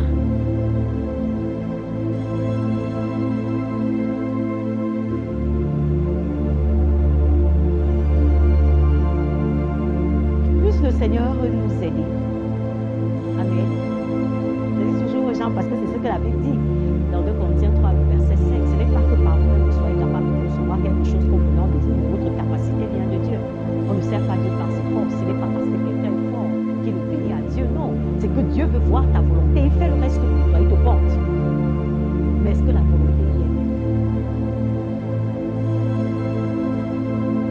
Est-ce que la volonté y est? Parce que pendant qu'on parle de saison, oui, c'est vrai. Dieu veut briser les barrières de limitation. Dans la vie de quelqu'un cet après-midi, Dieu veut t'amener à un autre niveau. Parce qu'il faut se le dire, quel que soit le niveau où tu es, il y a toujours un prochain niveau. Est-ce que tu me comprends? Quel que soit le niveau où tu te trouves, il y a toujours un prochain niveau. Dieu a toujours un plus pour toi. Et Dieu est disposé à t'amener à ce prochain niveau. Mais est-ce que tu es disposé à coopérer? Est-ce que tu es disposé à coopérer? Est-ce que ta vie dans l'état actuel te donne satisfaction? Est-ce que l'équilibre intérieur que tu as ou que tu recherches, tu l'as à portée de main?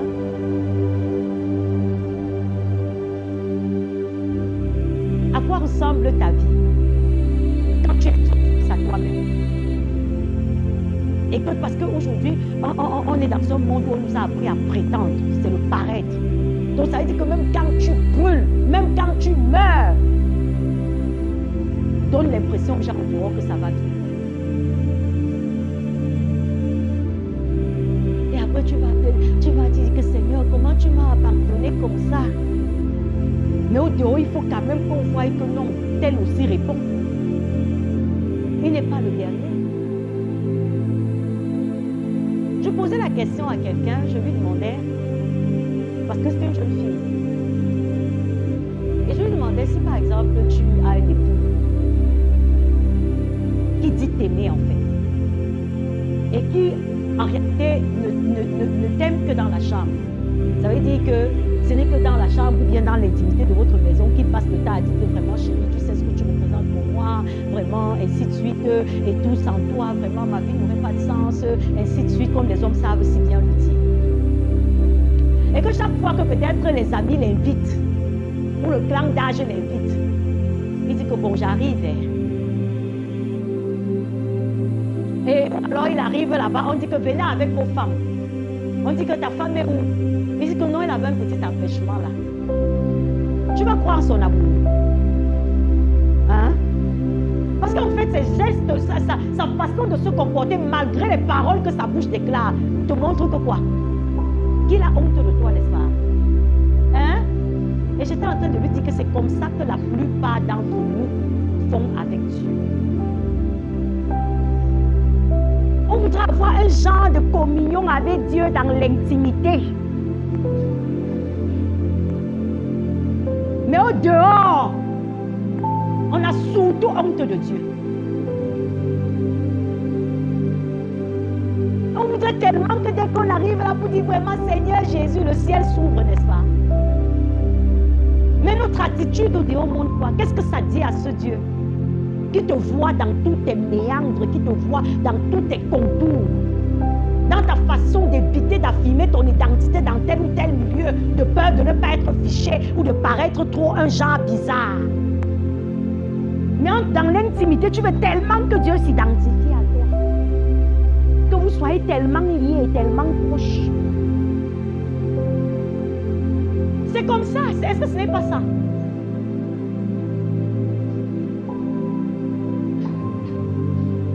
Mais au dehors, on a surtout honte de parler de ce Dieu.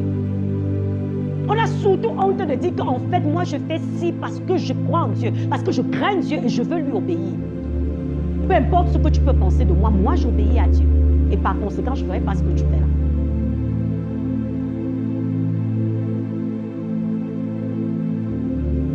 Combien d'entre nous sont prêts à pouvoir le dire? Combien d'entre nous sont prompts à affirmer notre identité au-delà des milieux et des cercles chrétiens?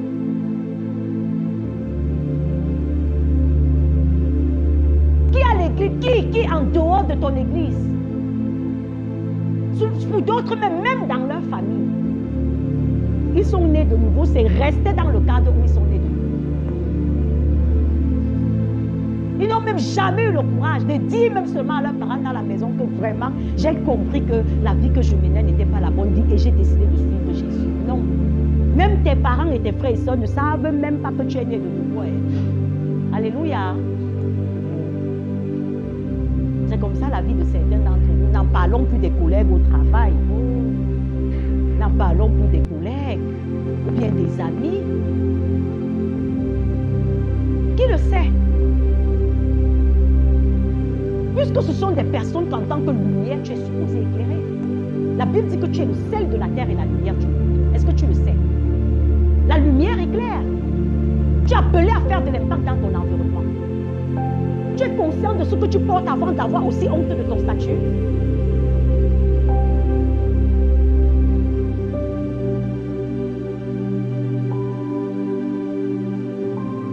Mais tu veux que Dieu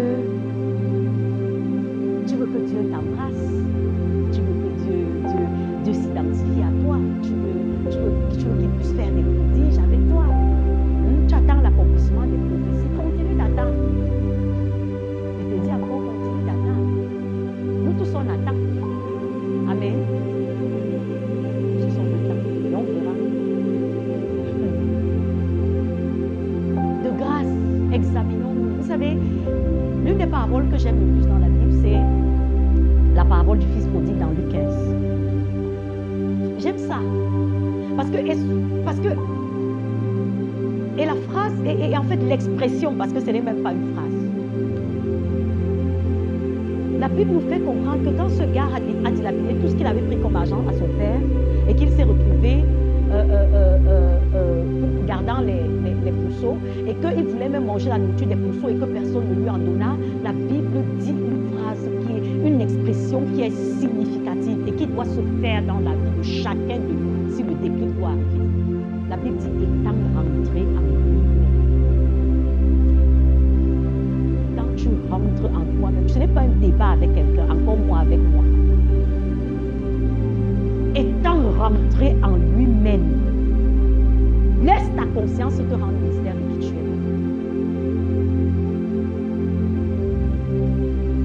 C'est à ce niveau que le déclic s'est produit dans son esprit. Et il a dit, je vais aller, je vais. Quand tu rentres en toi-même, le moi qui ne manque pas, qu'est-ce que ça te rend comme mystère? Qui es-tu en réalité? Au-delà de l'apparence que tu veux, qui es-tu? Parce que tant que tu n'acceptes pas cet état, tant que tu ne sais même pas, nous sommes en train de parler de saison. Et nous sommes en train de parler de pouvoir passer d'une saison à une autre, de se repositionner. Mais pour pouvoir prendre la bonne direction, il faut que tu fasses une bonne évaluation de là où tu te situes. Tu ne peux pas avancer si tu ne connais même pas à quel niveau te situe ton besoin. Tu dois pouvoir faire une évaluation de ta véritable personne. Qui es-tu?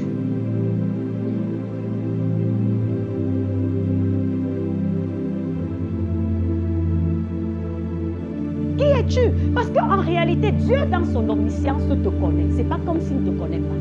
Mais le fait pour toi de réaliser effectivement qui tu es. Seigneur, je n'ai été qu'un hypocrite. Seigneur, je n'ai été qu'un voleur. Seigneur, je n'ai été qu'un biaiseur. Seigneur, je n'ai été que ceci et cela. Quand tu fais cet état des lieux, en fait, tu es en train de dire à Dieu, je t'invite à venir dans cette situation parce que toi seul tu l'as résolu. Est-ce qu'on se comprend? Tu as besoin de faire une évaluation. À quel niveau est-ce que tu te situes aujourd'hui? Cet après-midi, dans cette salle de conférence, qui es-tu? Un fanfaron?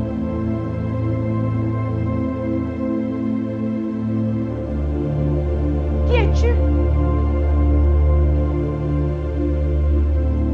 De toutes les façons, ce n'est pas ce qui importe. Dieu n'est pas combien sale est ton passé. Est-ce qu'on se comprend?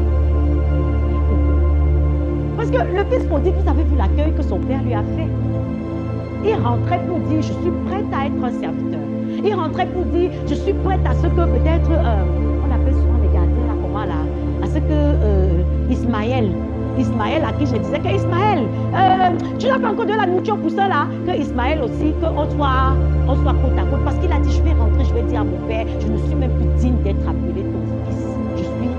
Traite-moi seulement comme l'un de tes serviteurs. Donc ça veut dire en fait qu'il avait fait une évaluation. Et il a dit, je suis prête à descendre. Il a dit, je suis prête à m'humilier. Je suis prête à prendre de la place de serviteur. Toi, tu es prête à laisser quoi passer? Tu es prête à perdre quoi? Tu es prête à faire quel détour?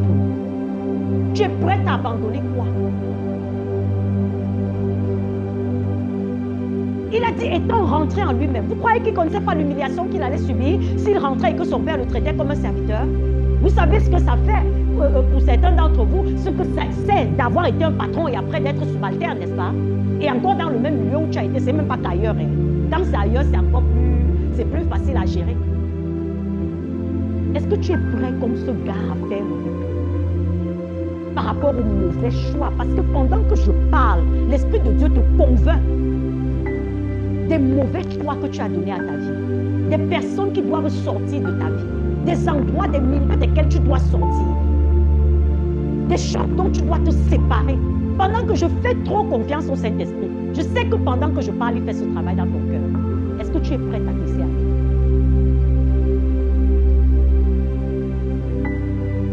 Est-ce que tu es prêt? Comme le fils prodigue a dit, vraiment, je ne suis plus digne d'être traité comme le fils. Traite-moi seulement comme l'un de tes serviteurs. Parce qu'en fait, c'est tout ce que Dieu attend. Le Seigneur n'est pas l'accusateur jusqu'à preuve du contraire, c'est le diable qui l'est. On a vu que le père était à l'angle de la rue, parce qu'on nous dit que le fils était encore loin là-bas.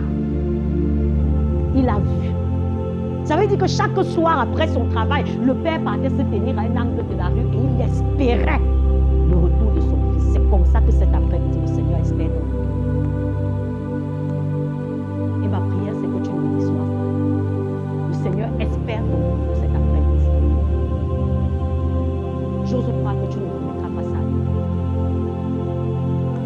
Le Seigneur espère ton retour. Tu connais les aspects de ta vie où tu as besoin d'opérer ce détachement.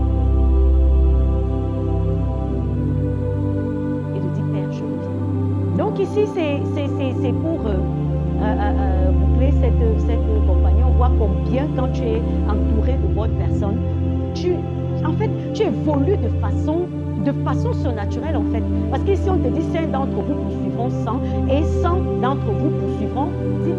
Ce n'est pas logique pour les mathématiciens ou alors c'est un simple calcul élémentaire. On n'a pas besoin d'être mathématicien pour comprendre que ce calcul n'est pas normal, n'est-ce pas?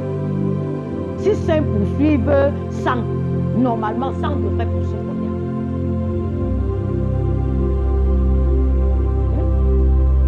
Hein? 50, ça veut dire que 50 doivent poursuivre 1000, n'est-ce pas? 5 d'entre vous poursuivent 5. Ça veut dire que 50 poursuivent 1000, n'est-ce pas? Ajoutez un 0 à 5 et un 0 à 100. C'est pas ça. Et maintenant, ça veut dire que 100 doivent poursuivre 2000, n'est-ce pas? C'est pas ça.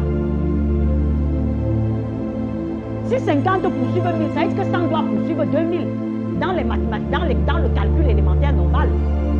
Mais on te dit que 100 poursuivent 10 000. Quand tu es bien, ta progression ne sera pas nulle. Détache-toi. On dit que les aigles ne marchent pas avec les poussins. Détache-toi des poussins. Il y a des gens qui n'appartiennent pas à ta destinée. Ce n'est pas que tu es trop grand, mais simplement ils n'ont pas la même vision de la vie que tu dois avoir. Ou alors que Dieu te donne et le courage d'opérer les bonnes séparations dans ta vie. Si tu es mal entouré, les gens vont te ramener vers le bas. Et le courage de quitter avant que ça ne quitte, de partir au bon moment. Discerner la saison dans laquelle tu te trouves. Dieu agit par cycle. C'est ainsi qu'il a reparti les temps. On voit comment c'est fait de façon séquentielle. C'est pour ça que le Seigneur pouvait dire, il y a eu un soir, il y a eu un matin, et ce fut le premier jour. Il y a eu un soir, il y a eu un matin, ce fut le deuxième jour, jusqu'au 6e jour, le 7e jour, il se reposa. C'est une semaine qui était passée. Les jours succèdent, les heures, les secondes, les tierces, on peut commencer même par les tierces. Je ne sais pas s'il y a une unité avant les tierces, les secondes, les minutes. Ça s'écoule, ça s'écoule, ça s'écoule, comme ça. On a le sentiment que rien ne se fait, mais ça se fait. Est-ce qu'on se comprend? Ça passe. On a le sentiment que rien ne se fait, mais ça se fait. Et si pendant que c'est en train de se faire, toi-même tu n'es pas en train de faire quelque chose, il y aura problème. Quelle est la valeur que tu accordes au temps? Je ne sais pas à quoi c'est dû chez nous en Afrique, mais je veux dire que, en fait, on n'a pas la conscience de combien le temps est une valeur précieuse et épuisable. Ici, quelque chose que tu dois faire aujourd'hui, tu peux remettre à 2 jours plus tard, tu peux remettre à 1 semaine plus tard, quelque chose d'essentiel pour ta vie. Hein. Tu peux remettre ça à 1 mois plus tard. Ça semble ne pas gêner. Vous comprenez un peu ça? Non, si je ne suis pas venue aujourd'hui, je vais venir la semaine prochaine, ça ne dérange pas. Est-ce que tu es conscient que l'information que tu as aujourd'hui va certainement, si tu en fais bon usage, te propulser à un autre niveau? Est-ce que tu seras au même niveau que la personne qui va venir le plus?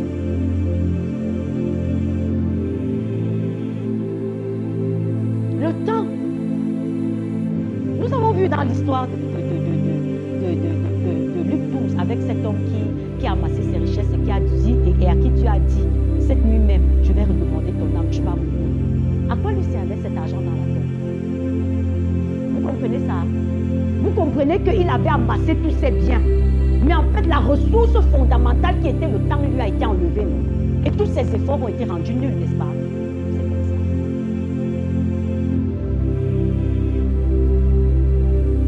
ça. Est-ce que tu es conscient que tu as une destinée à accomplir?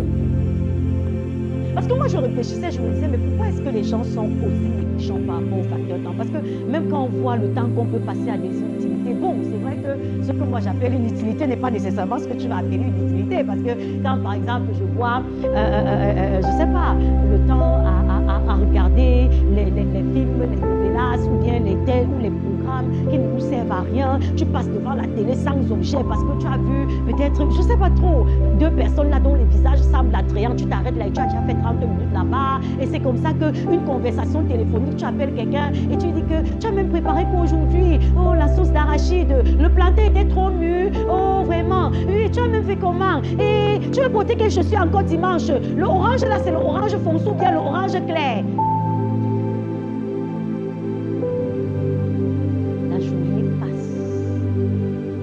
La journée passe, les choses essentielles de notre vie, on n'a pas le temps pour les faire. Si tu dis à quelqu'un qu'il faut venir à l'enseignement le dimanche, c'est 2h30, il va surtout te trouver toutes les raisons. J'habite trop loin, il avait plus l'argent de taxi. C'est que mon oncle est venu à la maison quand j'étais sur le point de sortir. Amen. Est-ce que tu es conscient de l'usage que tu fais de ton temps ou que tu dois en faire?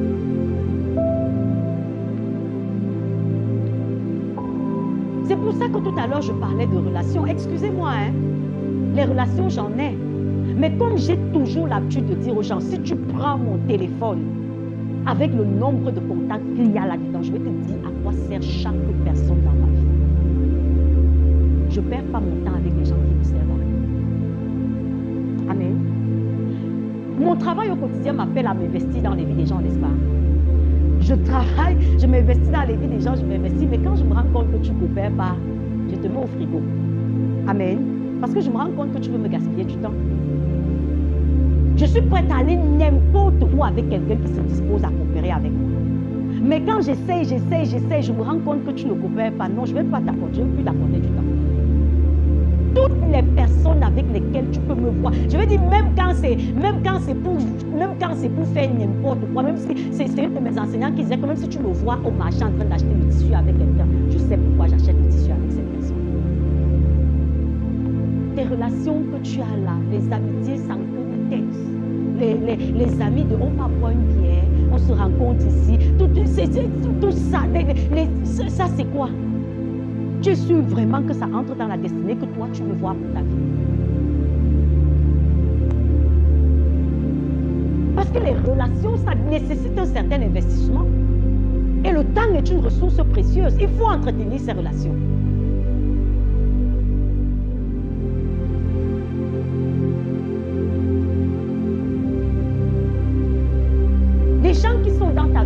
crois vraiment y être?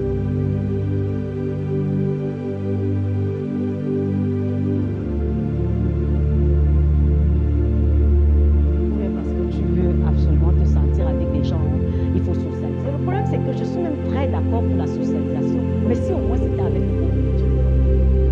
Vous comprenez un peu ça? Je suis d'accord.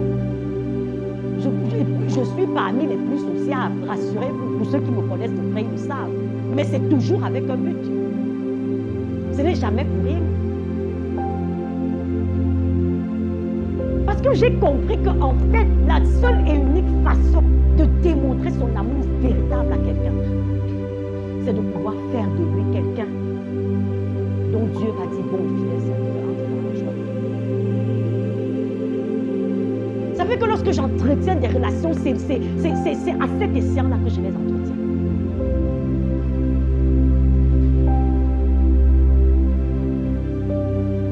Mais on est avec des gens. Qu'est-ce que tu vas faire? Il faut te rassurer. Le temps s'égrène, hein? Ça s'égrène. Si on avait une horloge dans cette salle, vous alliez entendre les aiguilles de la montre.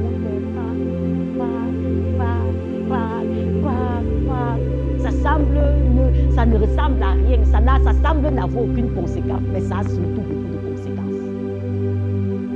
Ça va tout doucement. Ça va tout doucement. On remet les décisions essentielles de sa vie au lendemain. On remet, on dit, oh non, on a encore du temps, je suis encore jeune. Je finis d'abord ça. J'attends l'année prochaine, je vais m'engager. Vraiment, attends d'abord. Mais est-ce que le temps t'attend? Est-ce qu'il t'appartient d'ailleurs? Tu as dit qu'à Bangalore, ce sont les pauvres qui sont pauvres là-bas. Ils ont construit, il ne fallait pas construire, n'est-ce pas? Mais les riches meurent sur les routes, non? Les riches meurent d'AVC, non? Les riches meurent sans avoir été malades, non?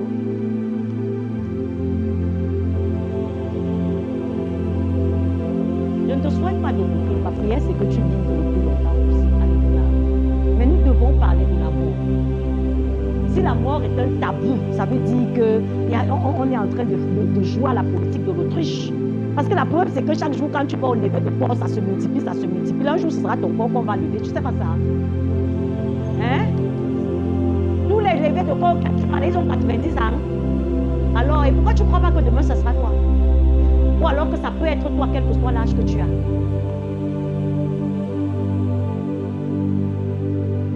Attends, cessons nous sommes des adultes.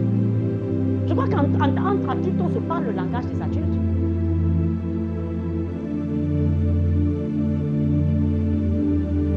Ça peut être toi. C'est Jésus qui disait aux pharisiens qui étaient venus que vous croyez que les gens que la tour de Siloé, sur laquelle la tour de Siloé là, est tombée là, vous croyez que c'est parce qu'ils étaient les plus méchants. Jésus n'a pas dit ça. Parce qu'il veut parler, vous allez dire que c'est moi qui parle. Vous les connaisseurs de la Bible, vous ne savez pas ça. Le Seigneur dit que ceux sur lesquels la tour de Siloé est tombée là, vous croyez que c'est parce qu'ils étaient plus méchants que vous.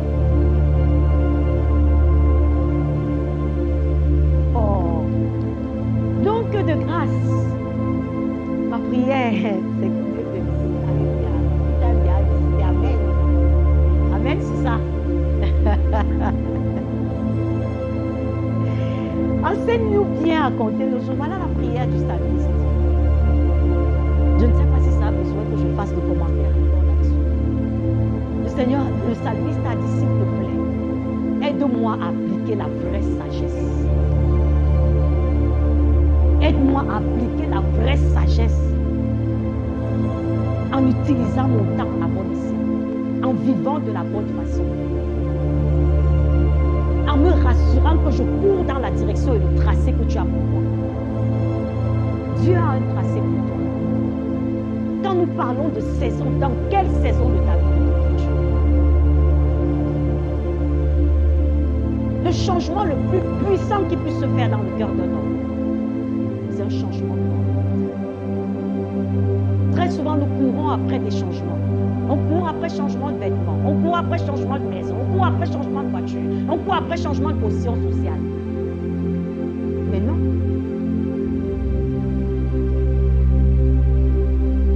Laisse que ton intelligence soit renouvelée. Permets à Dieu de t'enseigner. Ouvre-lui ton cœur, donne-lui l'opportunité de te parler. Et tu vas voir combien différent de ça.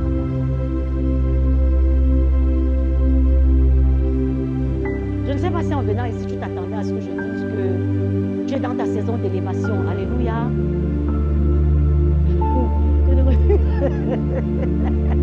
Je ne refuse pas. Tu peux mettre dans ta saison d'élévation. Amen. Mais la vérité, c'est qu'une meilleure connaissance de Dieu va te permettre de gérer l'élévation que Dieu te donne. Parce que Dieu n'est pas seulement un Dieu de vallée, Dieu est aussi un Dieu de montagne. Est-ce que Dieu n'élève pas? Il le dit dans le psaume 75, 6 à 7, ce n'est ni de l'Orient ni de l'Occident que ça vient de moi l'Éternel. Dieu élève. Mais est-ce que tu veux être élevé pour être comme ce gars de 12? Que ton élévation, au lieu d'être une bénédiction pour toi, sera une malédiction qui va précipiter tes jours.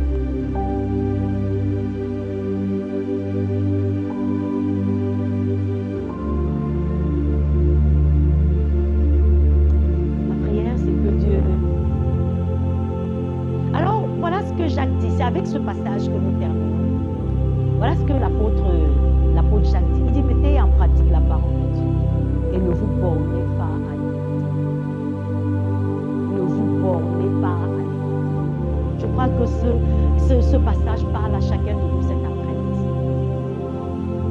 Ne t'arrête pas à écouter seulement, en te trompant toi-même par de faux raisonnements. Ah, j'ai fonctionné comme ça toute la vie, raconte même moi. Ah, vraiment, les gens font comme ça, ils s'en sortent. Ah, vraiment, tu es déjà parti, qui est parti au ciel, il est revenu, on a vu. Qui te dit même qu'après la mort, il y a une vie. Vous savez que le diable parle tellement, amen. Il faut que vous compreniez que derrière chaque voix, il y a une personne. Vous comprenez ça? Derrière chaque voix, il y a une personne. Et la voix qui parle en toi, identifie qui est derrière. Est-ce Dieu ou Satan? Quand il te dit que non, laisse ce qu'elle raconte là. Continue seulement comme tu continues. Les autres ont fait comme s'ils s'en sont sortis. Ne vous bornez pas à écouter la parole de Dieu en vous trompant vous-même par de faux raisonnements.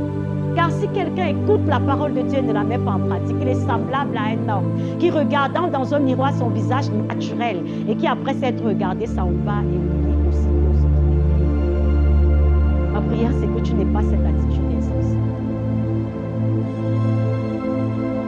Tu as écouté, c'est bien. Mais maintenant, tu dois poser le pas. Tu dois pouvoir rentrer chez toi et dire au Seigneur, Père, je suis disposé à faire le nettoyage nécessaire dans ma vie. Je suis disposé à recommencer. La peur des gens, c'est de recommencer. De se dire, non, je suis allé trop loin.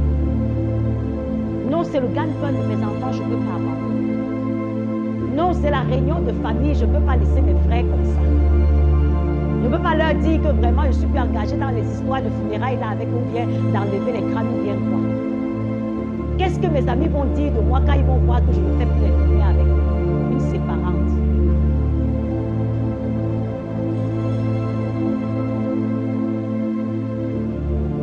Tellement chacun ici a quelque chose. Ou alors même plusieurs choses sur lesquelles Dieu t'interpelle. Alors ce serait pas sage de pouvoir oublier l'image que tu as vue dans le miroir et continuer ta vie comme tu as commencé. Non, si Dieu a voulu que tu sois toi qui sois là cet après-midi, il y a beaucoup d'autres personnes qu'on a invitées qui ne sont pas venues, mais Dieu a permis que tu viennes.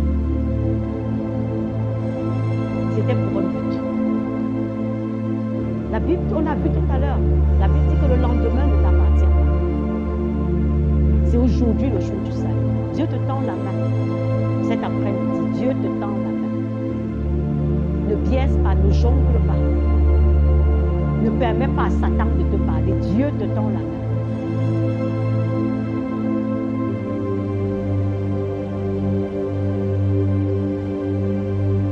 Parce qu'un jour, tu auras retourné vers lui. Et tu devras lui rendre compte de ce qu'a été ta décision. Je dis toujours aux gens que peut-être ça aurait même été plus intéressant que la mort soit la fin de tout. Mais la vérité, c'est que la mort n'est pas la fin de toi. La mort, c'est le début d'une nouvelle vie. Si toutes les prophéties qui ont annoncé la venue du Messie se sont accomplies, la prophétie de l'éternité, du second retour de Jésus va s'accomplir. Alléluia. Et ce jour-là, tu devras faire face. Et au-delà de l'éternité, je peux vous assurer que la vie avec Jésus n'a pas photo avec la vie sans Jésus. Parce que toutes les personnes que le diable utilise, la Bible nous fait comprendre qu'il n'a que 3 missions. Égorger, dérober et détruire. Il peut te donner l'impression que vraiment tu t'en sors bien. Mais quand tu rentres en toi-même, est-ce que tu es satisfait? Jésus est disposé à te donner une meilleure vie. À te donner le véritable équilibre et le véritable épanouissement que tu peux rechercher. Mais il ne peut pas le faire contre ta volonté. Il ne le fera qu'avec toi. Dieu n'a jamais voulu que l'homme le serve par la peur, par la force. Jamais. Quand on regarde l'harmonie qu'il y avait entre l'homme et Dieu dans le jardin d'Éden, on comprend que Dieu veut que l'homme le serve par amour. Parce que tu es convaincu que celui-là, c'est véritablement mon bien qu'il recherche. Ma prière, c'est que tu prennes